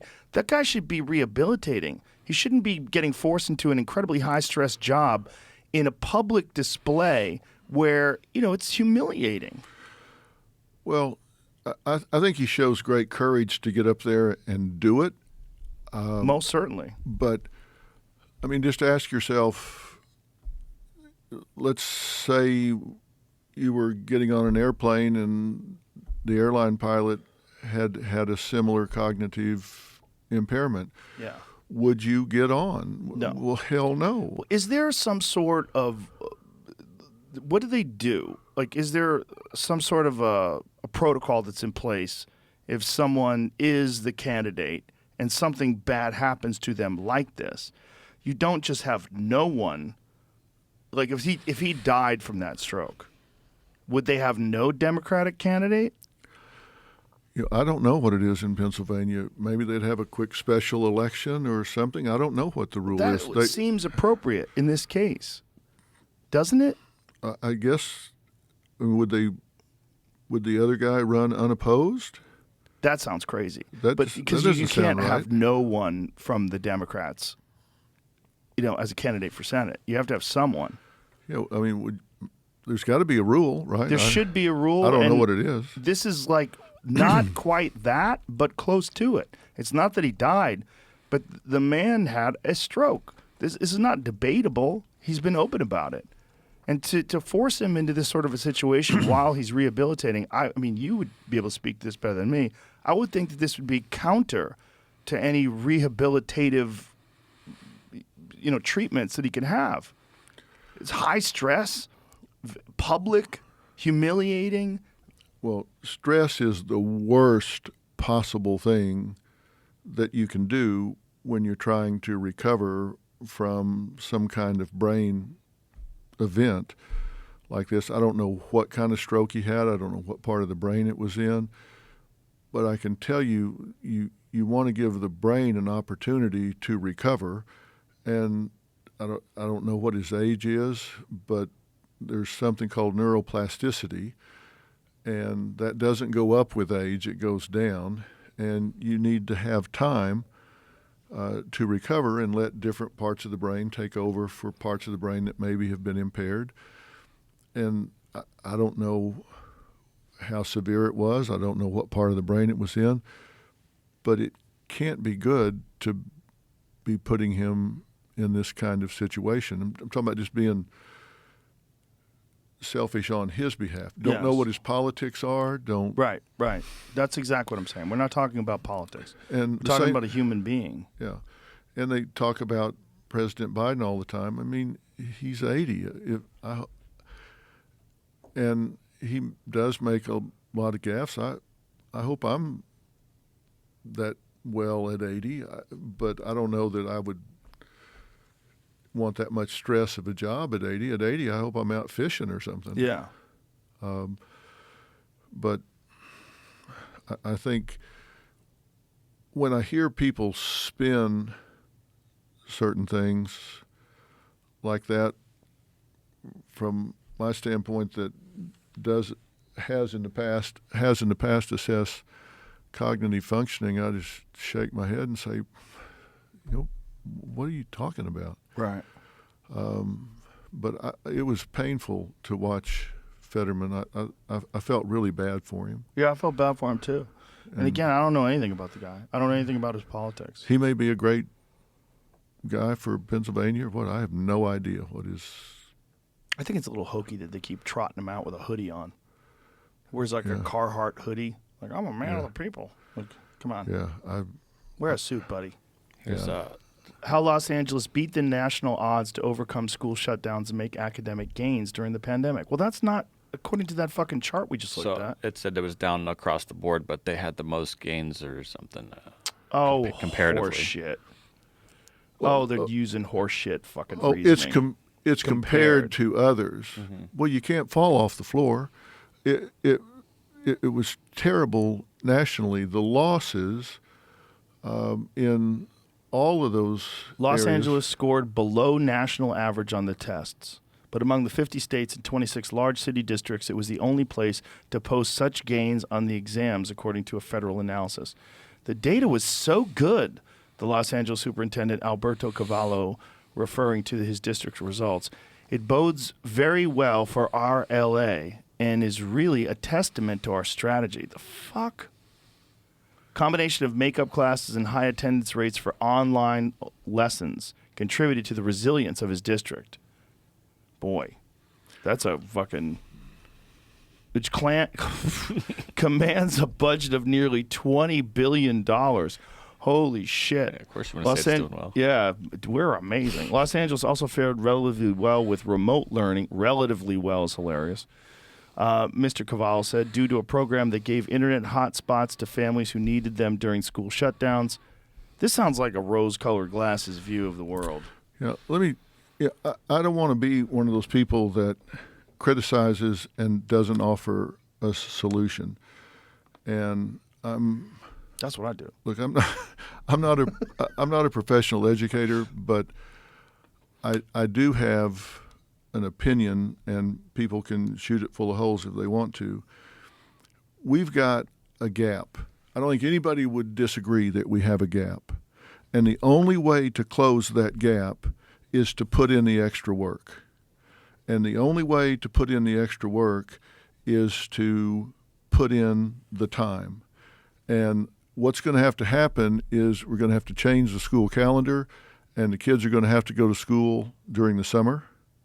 And they're going to have very concentrated focus protocol on reading and math and science. And if I was a kid, I would hate to hear what I'm saying because I lived for summer, waited to get out of there so we could go do nothing. But I also remember after 3 or 4 weeks we were kind of bored to death. But they're going to have to just put in the time. And there's a big problem right now because there's a huge shortage of teachers. And they're dropping out. Teachers aren't continuing to teach as long as they have in the past. We don't pay them enough to teach, and it's hard to recruit teachers. There are fewer teachers enrolling in education when they go in for their bachelor's degrees. Some states, like Arizona, are doing these stopgap measures where you don't have to have a teaching credential to go in and teach. You can just go in and teach. They're just getting anybody, not just anybody, but they're getting people in there.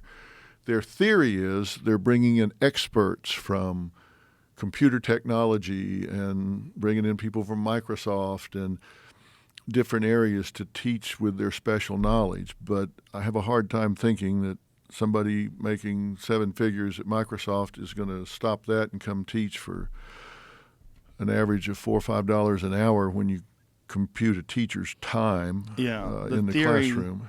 The theory doesn't bode well for what you find online. You know, like I'm sure you saw that that teacher in the shop class in Washington State that had the giant rubber boobs. Yeah. Yeah, that's what I'm talking about, common sense. Yeah, what is that? First of all, you can't even wear a scarf if you're teaching woodworking. Yeah, you're going to get in a circle saw. Yeah, yeah. You're going to either get strangled to death or get your face dragged into a saw. Yeah, they always said we couldn't wear this or wear that because it was a distraction or whatever, but that's okay. That's insane.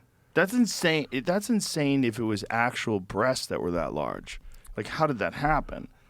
But if that's rubber prosthetic breast that a biological male is strapping on like a Halloween costume and going in and teaching kids while wearing a mask, that's crazy. And then this school is defending it. Well, they're defending it because they're afraid not to. Yeah, which is, I mean, what has to happen? Do they have to be afraid to defend it? Does it have to be something where there's consequences to defend it, where people start pulling their kids out of classes and defunding the school? Like, what has to happen to let people know that, hey, you've gone way too far into crazy town? Well, what happens is their phobic has become a suffix. And so you say, okay, if you don't defend that, you are transphobic. You are homophobic. You are this phobic, just blank phobic. And then you become a target. Yeah. For the cancel culture.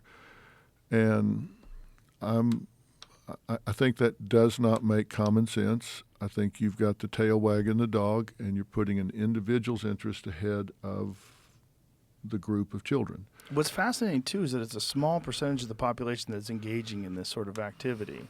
And they're shifting culture because of people have this fear of going against them. It's not the majority. It's not the majority of people think that this makes sense.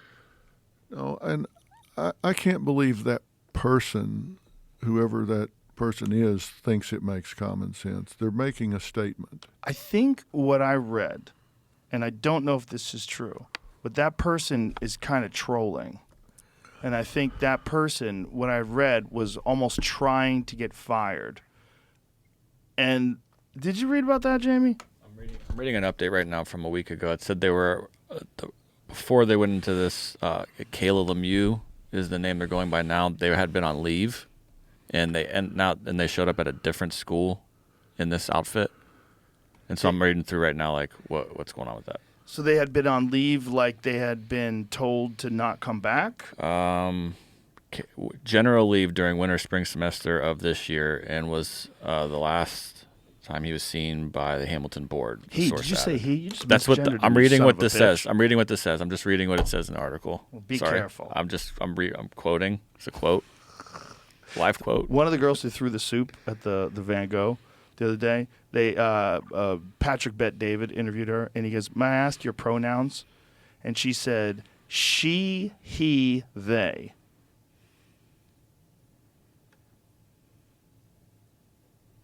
Was she trolling? No, she was fucking serious. The other one was they, them, and this one girl was she, he, they. I mean, this is the kind of logic that a person would throw soup on an incredibly valuable piece of art and then glue themselves to a wall to make a statement. You could be everything you want to be, kids. You could be a she, he, they.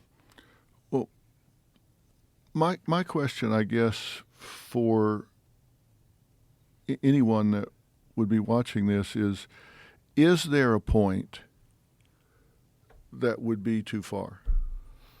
Is there a point where the transgender community or the school or anybody would agree that something has gone too far, that now the children's interest has been violated, that it doesn't make common sense? If this is not it, what's too far?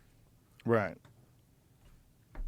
Yeah, what is too far? Has anybody asked that question? No, I don't think they do. I think the people want to be able to choose how they want to be represented, how they identify, and they should have full freedom to do that in any way, shape, or form. Non-binary, he, she, they, them, all norms should be cast out. Well, I would just ask that question in that situation, because I think does that not disrupt the learning process? It does, because it gives people extraordinary amounts of attention for something very simple. Yeah. You just decide you want, to be recognized as this, and you make everybody else change the way they view you and communicate with you. You are now a they, them, which is plural. It doesn't even make sense. Like, if you can say that you're a girl, you're a boy, but you identify as a girl, yeah, that's gender dysphoria is a real thing, and we probably shouldn't have a problem with that. You want to change your name? Probably shouldn't have a problem with that. If you want to be representative as a plural, that's very weird. Like, now you're fucking with the meaning of language. Well, is that person still employed? I think so. Really? They're still going to? I don't know if they still have the big rubber boobs, but Well, I hadn't followed it, so I didn't know. I don't know. But the school district or the school was, at least initially, was supporting them.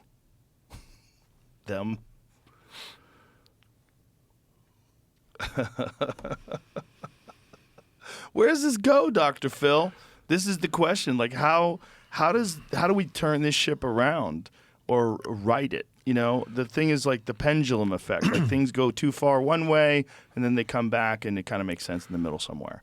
So how do we do that? How do we get more inclusive, open-minded society, but also not completely tank civilization because of overindulgence? Well,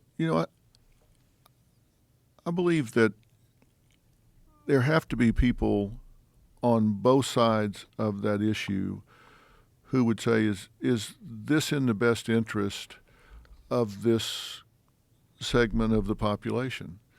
That can't be good positioning in trying to get people to say, look, we're going to take this seriously. We're going to respect the transgender community. We're going to respect that they're wanting to be respected and have their rights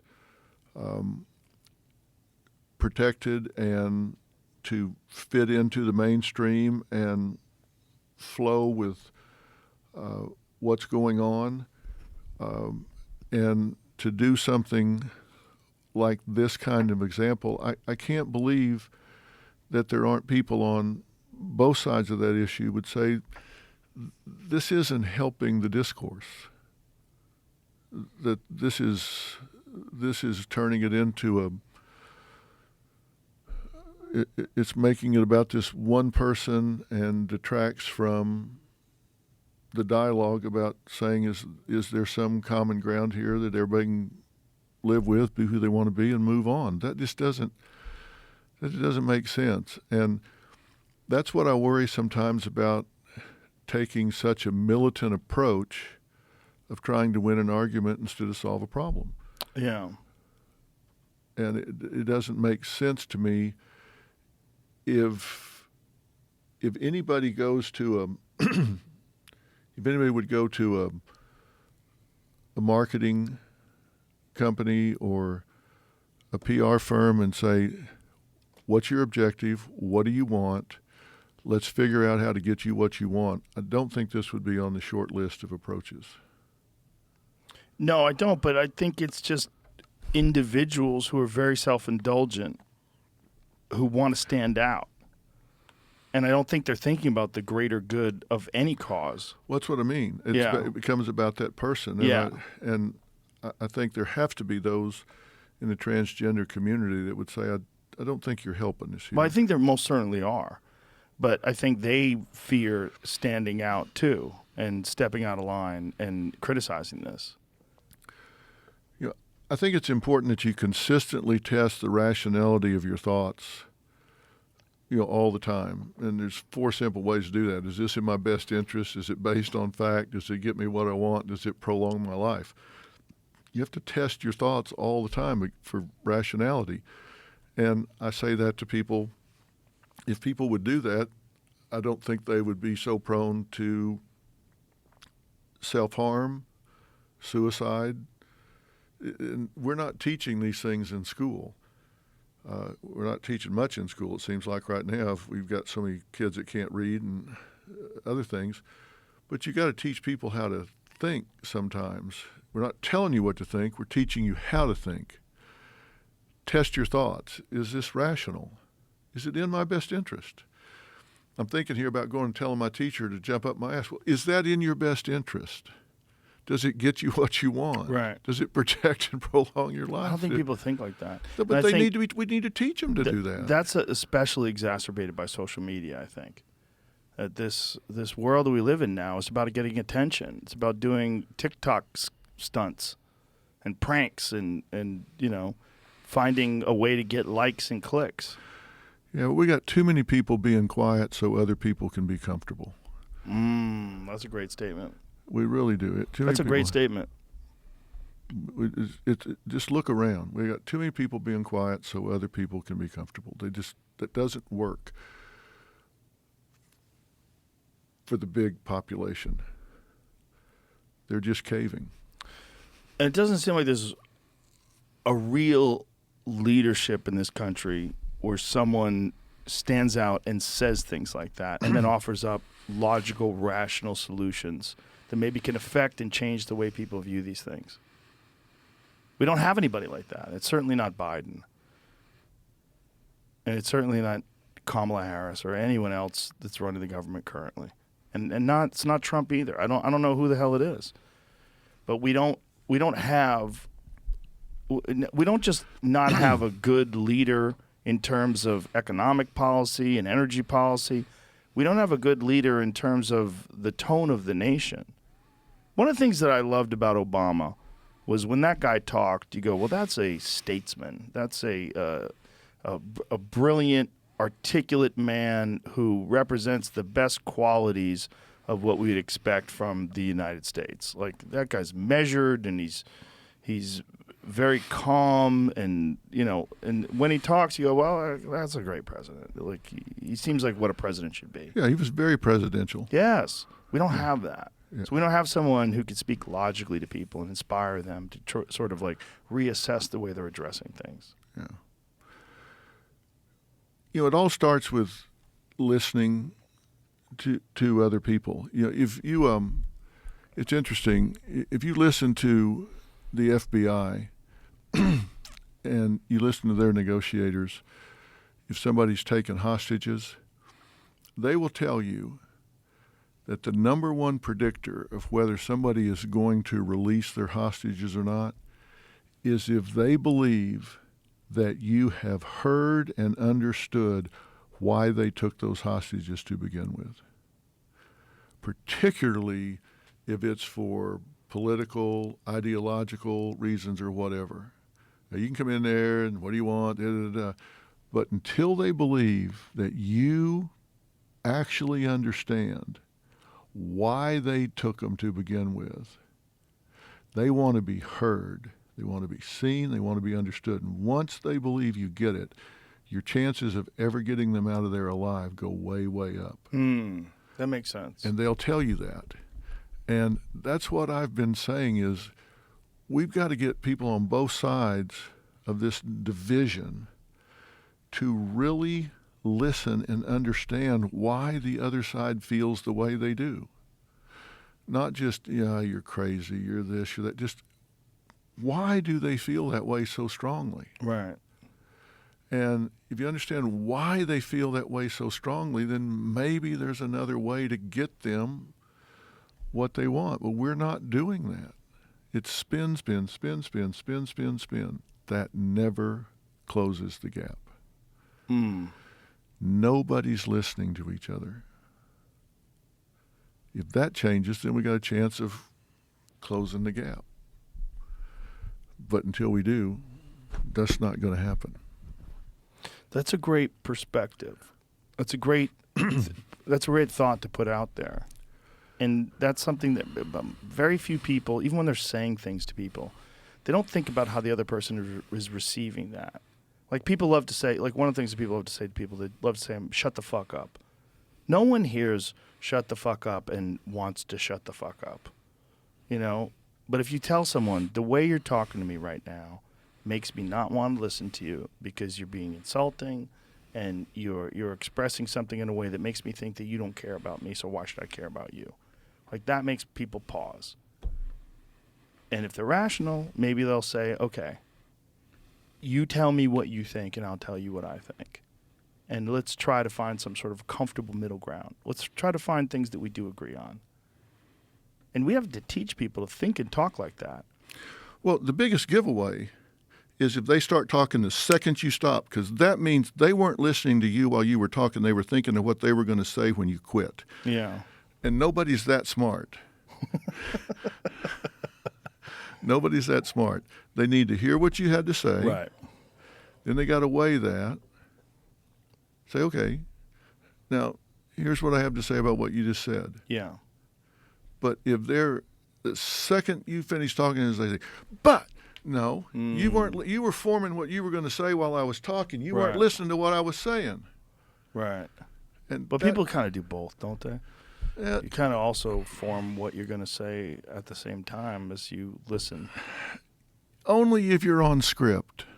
If you got 6 or 7 talking points and you're going to spit them out no matter what the hell they say, yeah, you can come back right quick. But if you're going to really listen to what they have to say and weigh it, take it apart, unpack that, and then respond, you got to hear what they had to say. Yeah. And you got to do it with minimal ego, which is very difficult for people because, as we were saying before, people attach themselves to winning an argument. And they, whatever their position is, that they identify with that. That's a part of them. And if you pick apart their argument, you're actually picking apart a part of their being. And that's how they defend it. They defend it as if almost like their life depends on it.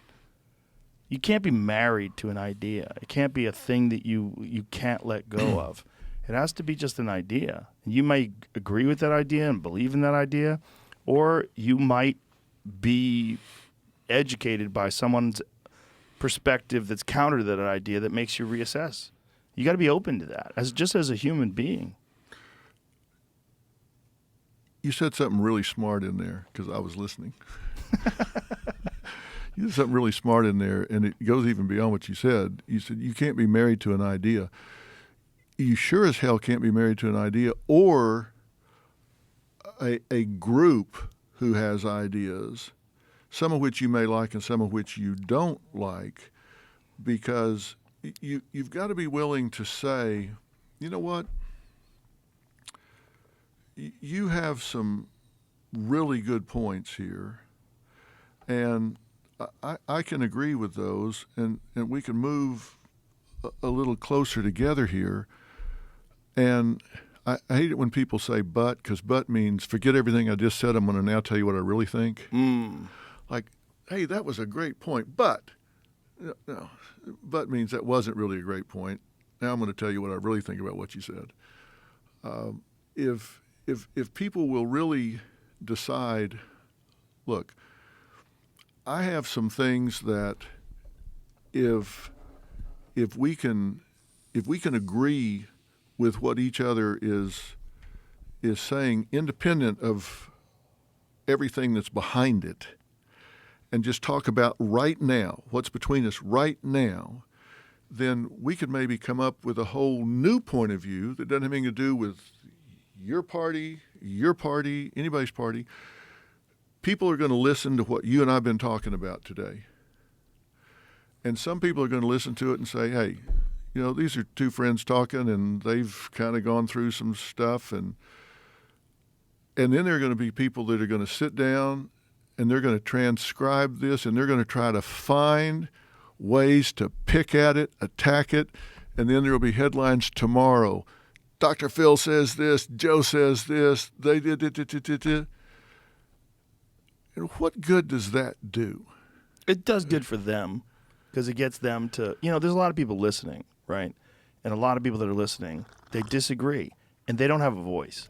That's why I understand those articles. What I don't understand is when people take things out of context or they abbreviate, they chop it up and take a slice of it and misrepresent the entirety of the conversation, where you're trying to find solutions and you're trying to work through things and look at it from all sorts of different sides and say, what do we do? How do we do this? What's the problem? These are problems. What causes these problems? And some people have differing opinions on that, and they don't have a voice right now.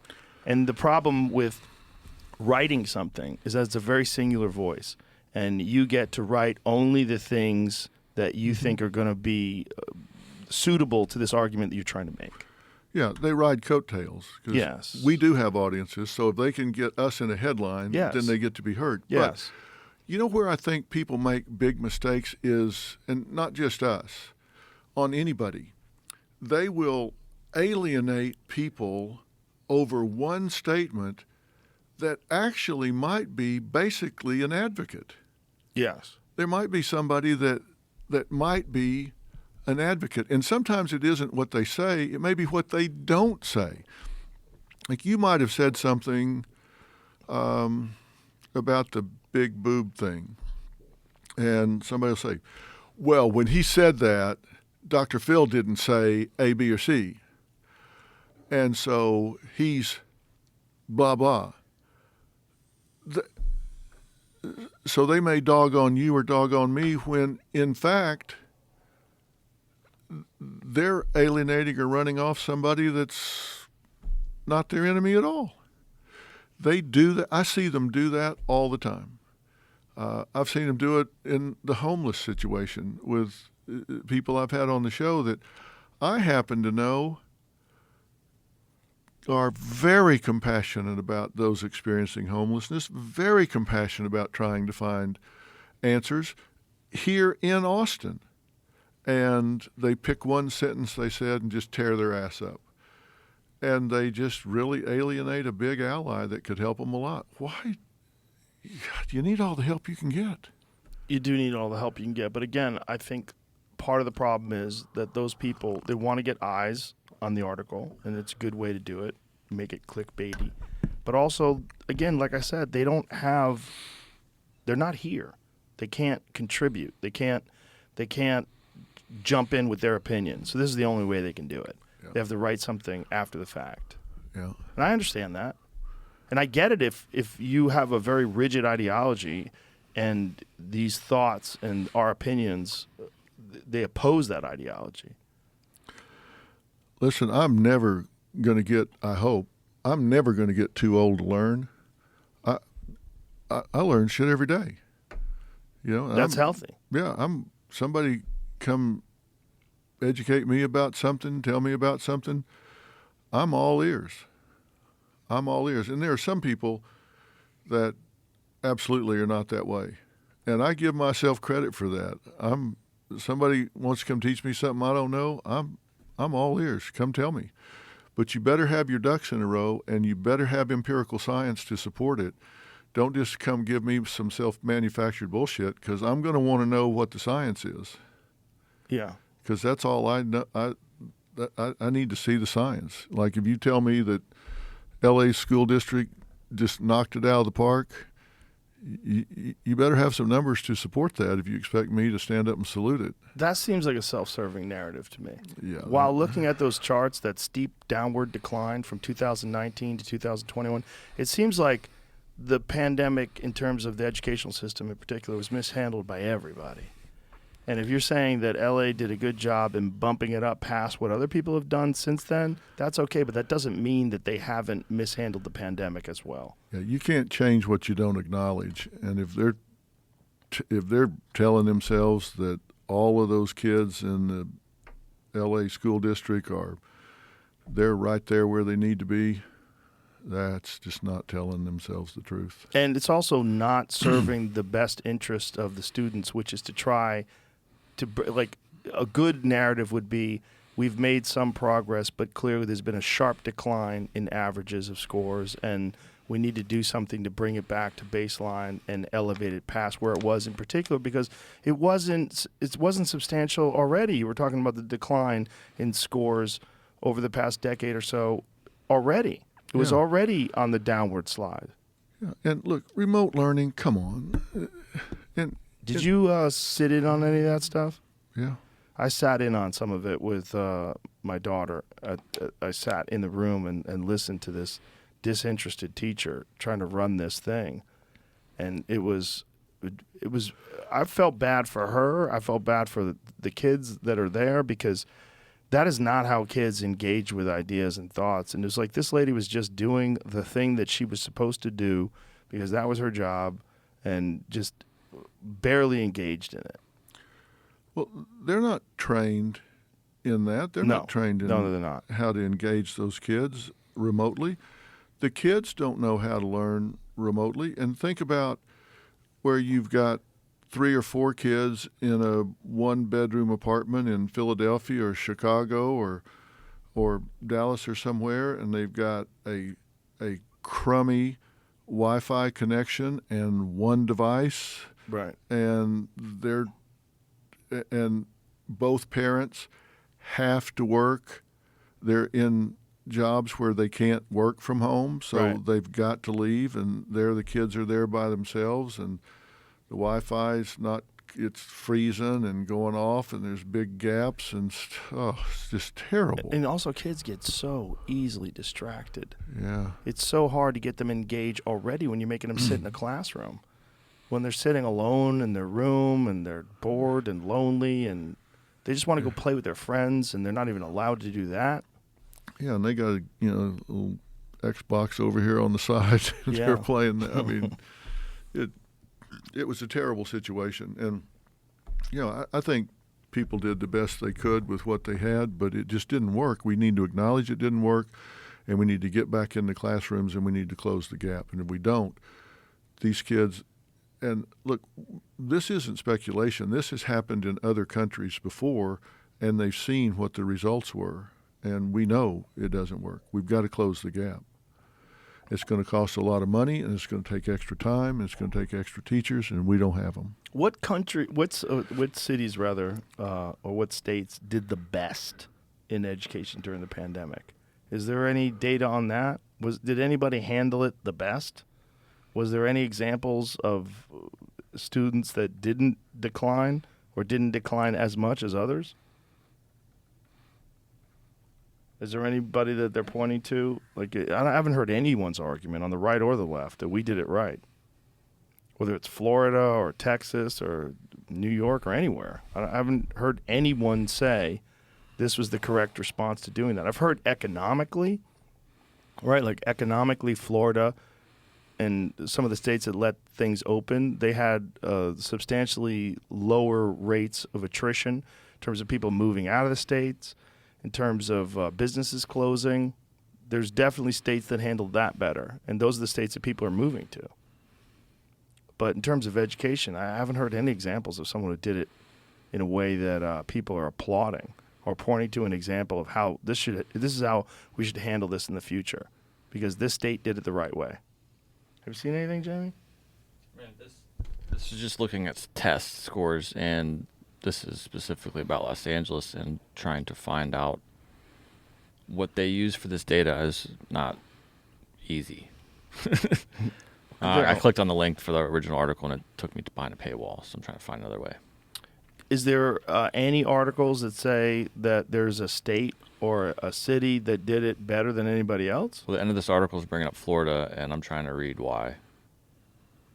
That Florida did it better? I don't know why Florida was used as an example, because it's not talking about any other state in this article. It's right at the bottom. It just starts talking about Florida. They reached out to someone in Florida. But as I'm reading it, I see that it says 8th grade scores fell. Students scored an average of 241 out of possible 500 in 4th grade math. Lowers lumber. They earned higher scores this year's in NAEP test than those in Los Angeles, but saw more declines. Across Florida, 8th grade scores fell, but students scored an average of 241 out of a possible 500 in 4th grade math, above the national public school average of 235, and an average of 225 in 4th grade reading, above the national average of 216. Mr. Diaz said maintaining the optimum of in-person learning contributed to the proficiency levels in Florida, especially for lower performing students, and enabled the state to close achievement gaps between subgroups and students. You'd have seen tremendous differences in those categories for our students had there been another governor and other lockdown policies put in place. So that they're using that data to point that in-school learning in Florida showed less of a decline. Yeah, that's probably one of the only places that had it, right? Yeah, it says Florida Commissioner Education Manny Diaz Jr. said the decision in his state to open districts for in-person instruction in the fall of 2020 was enthusiastically received by families at the time. Yeah. It said students in Miami-Dade and Hillsborough County schools earned higher scores on this year's NAEP test than those in Los Angeles, but also saw declines. I mean, I think just everybody struggled during the pandemic. There's no ifs, ands, or buts about it. It was a fucked up moment for the whole country. Yeah, and even before that, and this is Ingrid Haynes-Taylor, the director of National Literacy Institute. That's where I gave you those numbers before. She said literacy data and impact on national economy. That's where the number came from. 130 million adults are unable to read a simple story to their children. 21% of adults are illiterate in 2022. 45 million are functionally illiterate and read below the 5th grade level. And 44% of adults don't read a book per year. 3 out of 4 people on welfare can't read. Low levels of literacy cost the U.S. up to $2.2 trillion per year. Yeah. And 50% of unemployed between 16 and 21 can't read well enough to be considered functionally literate. That's crazy. What is it in other countries? I mean, that's got to be very high globally, right? It's got to be. Especially in developed countries. So what do we do? Well, we've got to close the gap for these that are there now because they're already behind. Yeah.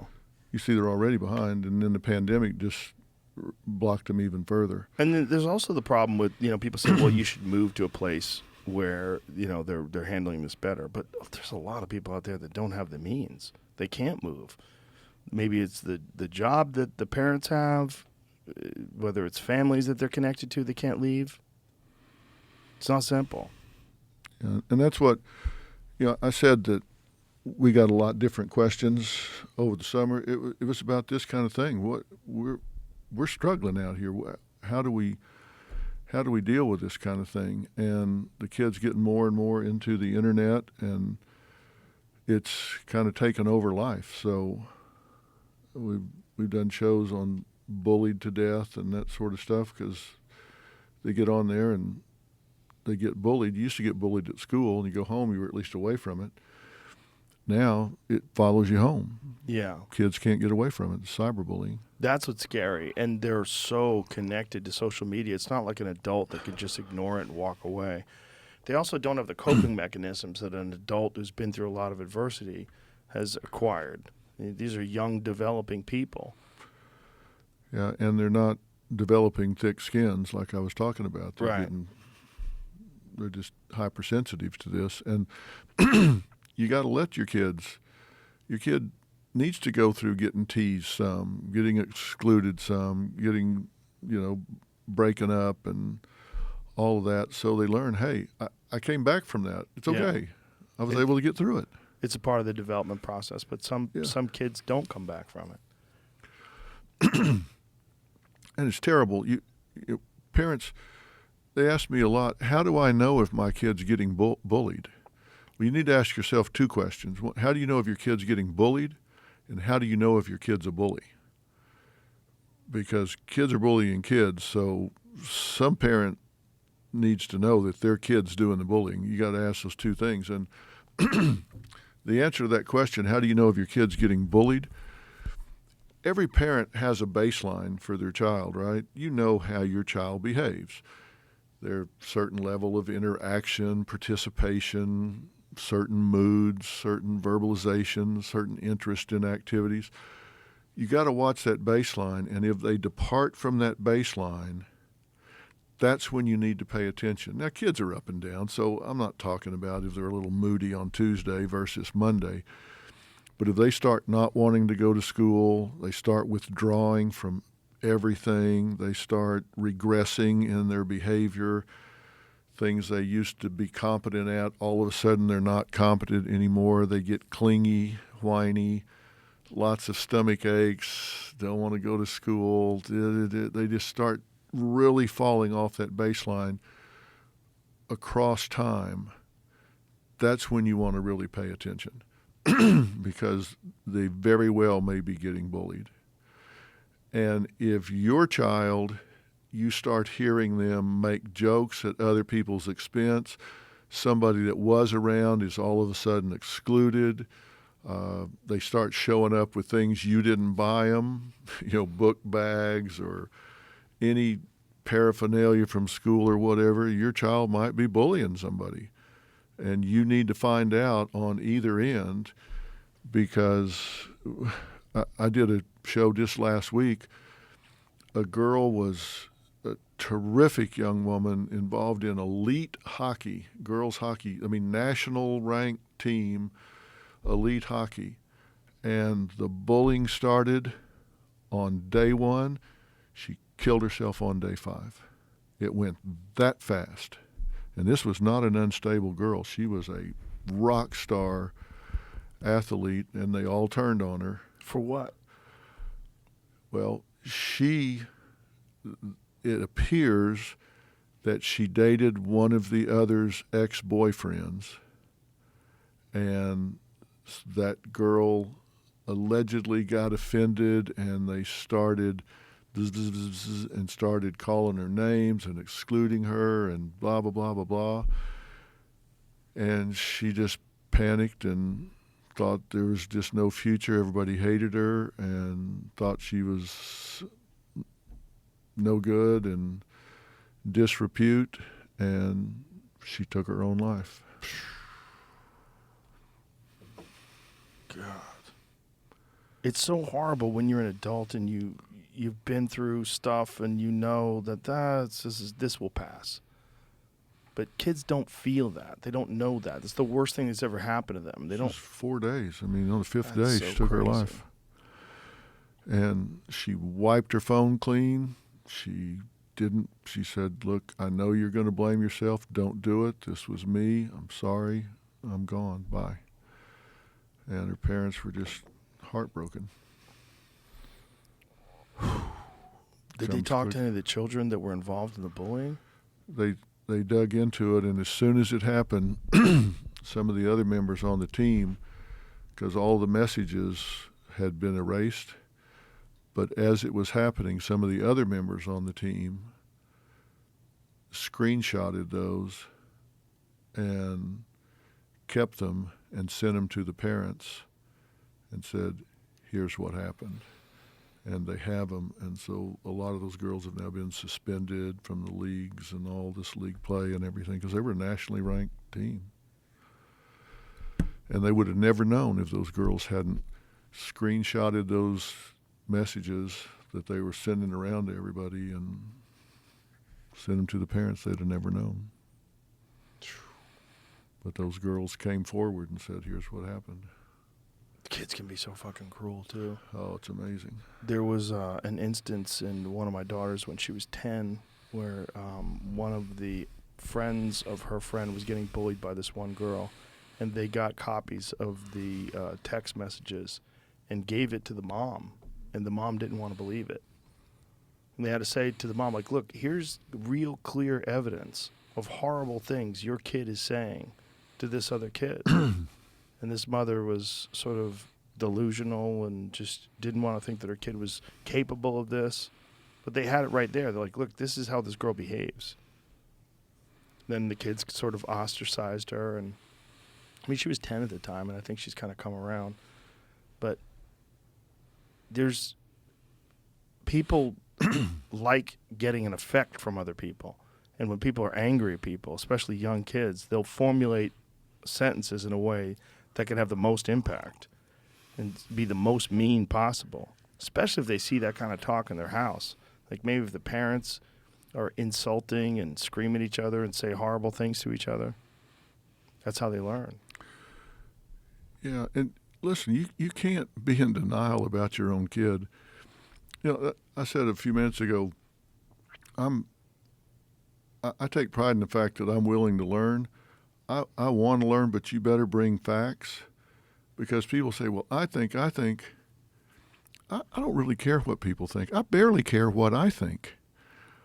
I want to know what the facts are. We need to get back to the facts in this country. Is there anywhere to get news? It's all propaganda. It's all propaganda. Yeah. And parents, I don't care how much you think your child's a little princess, deal with the facts. Mm-hmm. As parents, we need to deal with the facts. As voters, we need to deal with facts. I'm watching all this right now. Both parties are saying, hey, get out and vote. All we care is that you get out and vote. No, that's not right. That's not what they really mean. What they really mean is we want you to get out and vote without thinking about what's been going on. What I say to people is I don't want you to just get out and vote. I want you to do some homework and get out and vote. Ask yourself, and people should vote. I hate that people go in and vote like for the top of the ticket. Like we're in midterms, so there's like senators and governors. That's where all the money's been spent. So they get in and check senator or governor, and they check one of those boxes, and then they just kind of go down the ticket. That's not what you should do. Your quality of your life is impacted a lot by your local races. Like dog catcher. I don't even know if we have dog catcher anymore. What do they call it? Animal control. If you've got people in your neighborhood getting mauled by pit bulls or something, where's the dog catcher? Why are these pit bulls? If you've got somebody local that's not doing their job, you should find that out and vote their dead ass out of office. If you've got a judge who's not putting violent criminals behind bars, vote their ass off the bench. If you've got a water commissioner that's not cleaning the water, if you've got county commissioners that aren't doing their job, find out and vote them in or out based on they work for you. If you had an employee, you would do a performance review before you decided to give them a raise or not. That's what people should do. These parties are saying, all we care is that you vote. Yeah, that's right. They just don't want you to check before you vote. You need to check and see if they've done what they said they would do and if they're doing what you value. And it matters, these local positions that you don't take seriously. That's what affects your quality of life. That's where it starts. Then vote for the governor. Doesn't affect your life much. You need to find out locally who's doing their job. That's where you need to start. If you want to have an impact, it starts there. I think so many people are so committed to their party, so committed to their ideology, that all they want, they think, well, maybe this part, they're not good at this, and not, but at least they're on my side. Yeah. If they're doing their job, vote for them. Yeah. If they're not, don't. People have been so brainwashed, though, to pick teams. And the way this two-party system in this country is set up, it reinforces that idea. Of course it does. That's what they want. Yeah. That's what they want. But, I mean, hell, are they doing their job? Yeah. If they're not. Even Obama says the same thing. He'll tell you, pay attention all the way down the ballot. He'll tell you the same thing. Pay attention all the way down the ballot. I just think it's important. I don't know why I got off on that, but No, it is important. How frustrating is it for you? Because you have this show that's based around having discussions, common sense, and sort of getting to the bottom of things, and you're very good at it.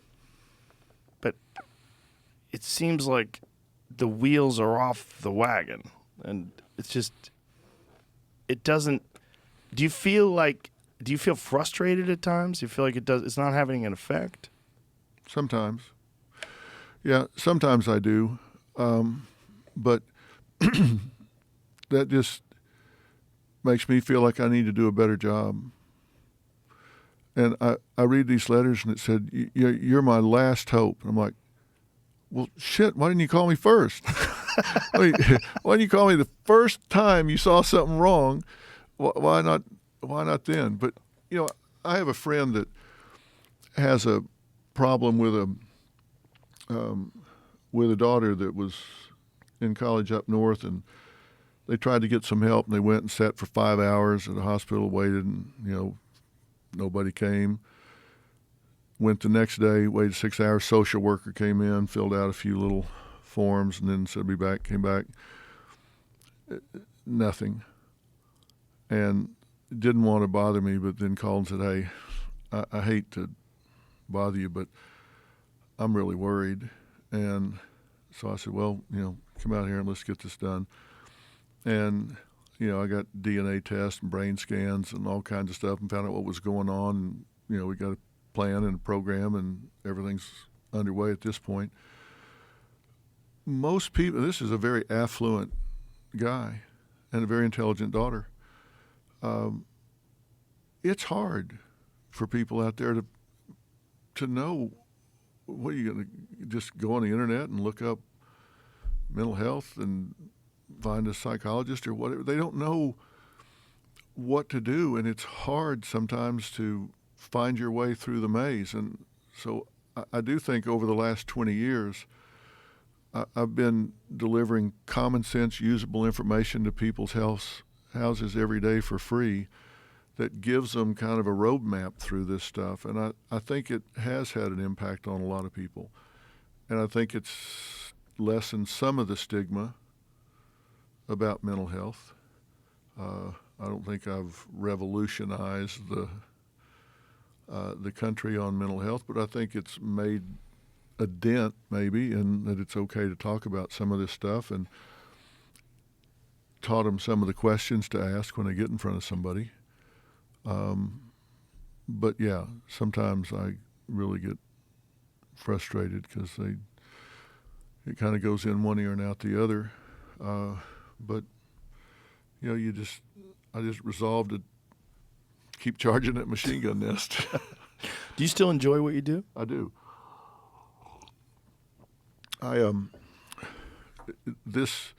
We're still dealing with the same family and dynamics and all. And this year, because some of the questions have changed, they're dealing with some of these issues like, school shooters, school curriculums, internet bullying, things like that. They're different challenges, and that's revitalized me. And I was very excited to start this season because I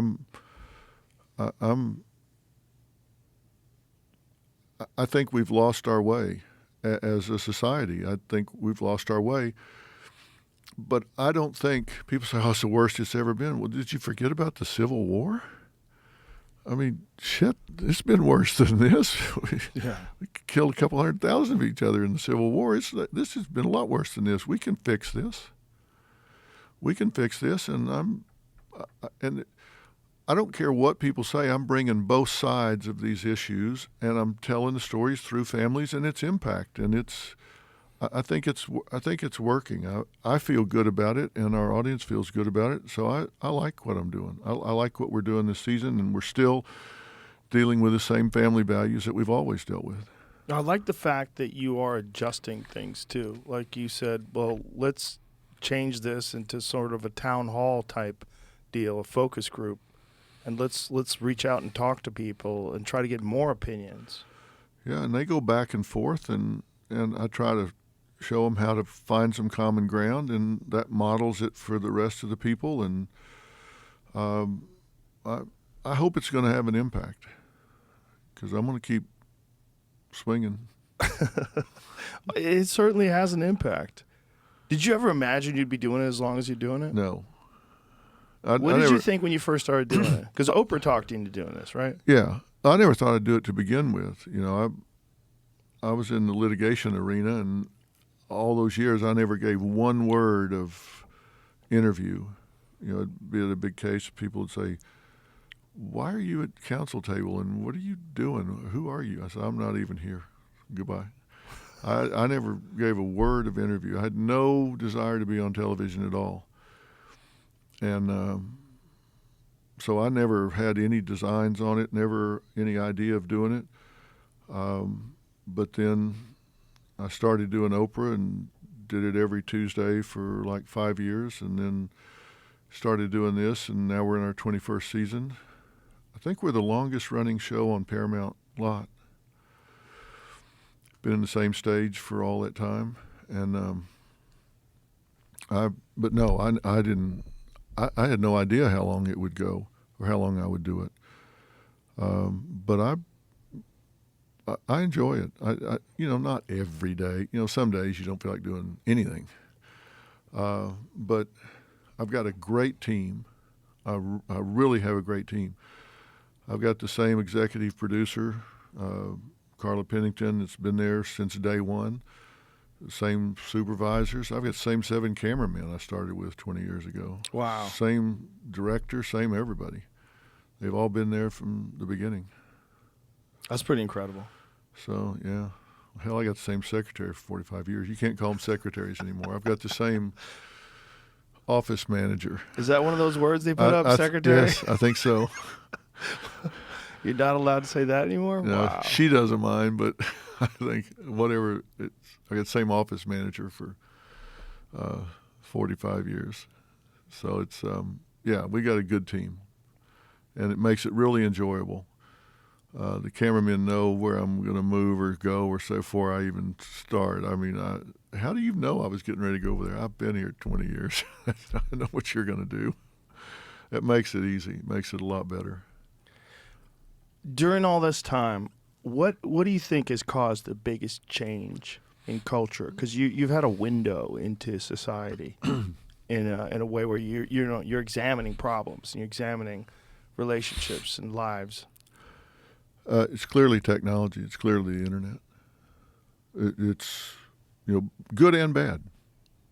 What's the good? Information access.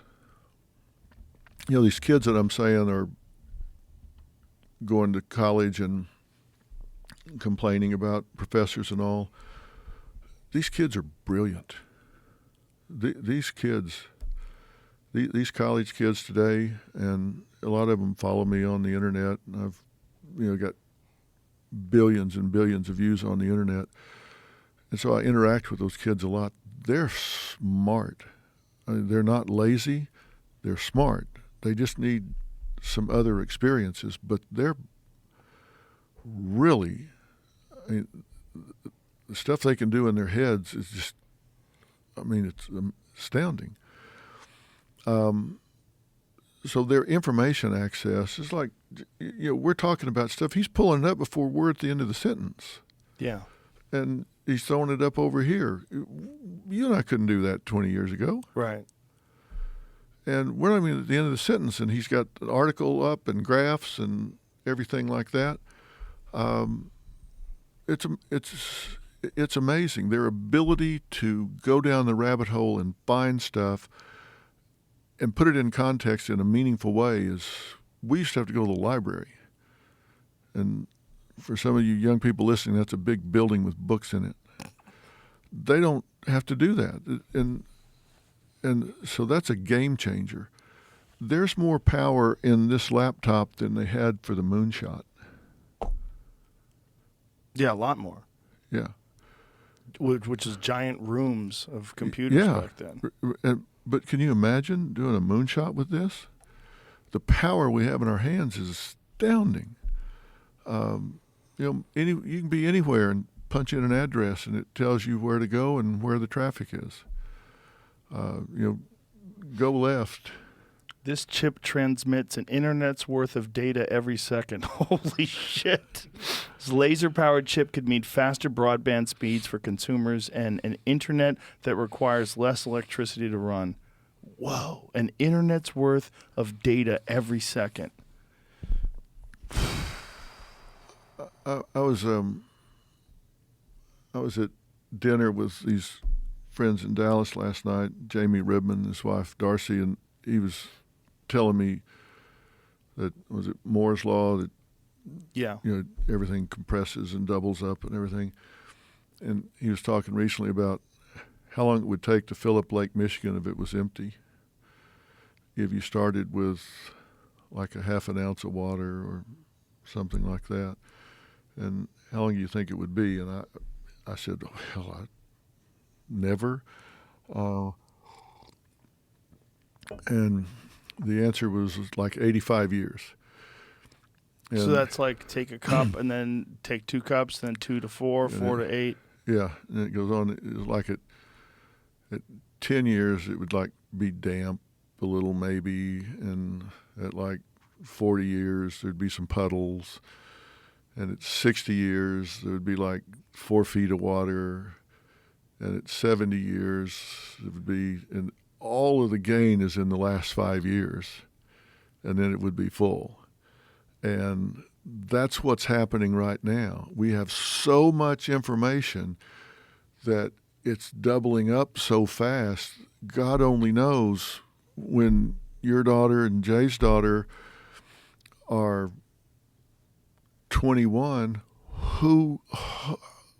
Right. What in the world's going to be going on? Because if you take everything we know now and double it up 4 times between now and then, we won't even recognize the world. Right. And so that's the positive, the ability to, and it's going to be in medicine and diagnostics and all that sort of stuff. Now, how we're going to pay for all these people that live to 150, I don't know. But that's the positive, and the negative is what we've talked about, bullied to death and the predators on the internet and the scams and all that kind of stuff. Predators used to be the guy in the raincoat standing by the schoolyard. Hey, little kid, you want some candy? Now they're in the chat rooms, or I don't even know what they call them those anymore. They're wherever the kids go, and they've learned their patterns, and they know what their favorite songs are, what their favorite interests are, what their jargon is, and they can mimic a 14-year-old just as well as anything, and they prey upon them. It's just that's the downside, and the fact that they post pictures and stuff that are there forever, and you tell them and tell them and tell them, and they still, that predator will steal a picture off the dark net of some 14-year-old guy and send it to the girl, and the girl reciprocates. Now he's got that, and now they do sextortion and say, you do more or I'll show this to all your family. And it's just the downside is horrific. So that's the biggest, technology and the internet's the biggest change. What do you think about Elon Musk buying Twitter? Well, it looks like he's going to do it. Yeah, it's happened. Yeah.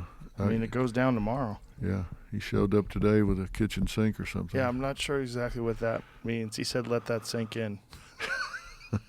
Is that what it was? Yeah. I didn't know if he was saying, I'm going to throw the kitchen sink at you or let that sink in. Exactly what he's saying. But he showed up at the headquarters carrying a sink. Well, he's unpredictable. He said he's going to make it a friendlier place. Yeah, for all sorts of ideas. Yeah, and Yeah. So look at him there, walking Yeah. in with this. He's such a character. it doesn't look like a kitchen sink. That's so a it must kitchen be sink. It must be sink in. No, it does it. Well, it's a sink, Yeah, it's a sink. not necessarily a kitchen sink. Yeah. Yeah. Just what a funny gimmick. Yeah. Well, I guess if you're the richest man in the world, you can pull pranks and you don't care whether they work or not. Well, he doesn't care. I mean, he is a very unique individual for a guy that's that wealthy. You know, when he put a photo of Bill Gates up next to the pregnant man emoji, and he said, "If you want to lose a boner real quick." I mean, what billionaires dunk on other billionaires? Yeah. Especially, I mean, a guy who's a super genius tech billionaire. Yeah. Really funny. It'll be interesting to see what he does with the platform. Yeah, very interesting. I would hope he does something constructive with it. Well, hopefully to encourage people to do what we're talking about here and actually communicate and exchange ideas and not just insult each other and keyboard bully. Yeah. You know, I just hope people take away from what we're talking about what you said in the beginning without having to have some catastrophic nuclear strike or something. We are all in this together, and we need to remember that. And I remember I was born and raised a Baptist, and then I switched later in life to a different religion. But this pastor used to talk about how, God talks to him and all that stuff. And I remember I was like 12 years old, and I said, "Oh, they never talk to me." And he said, "Well, you better listen really hard, or he might do something to get your attention." And I thought, "Oh shit, I want to really start listening, so he doesn't have to do something dramatic to get my attention." I really hope we wake up before something happens to really get our attention and remind us that we are all Americans. Do we need to get shock therapy, or can we all just say, you know what, enough's enough and too much is too much?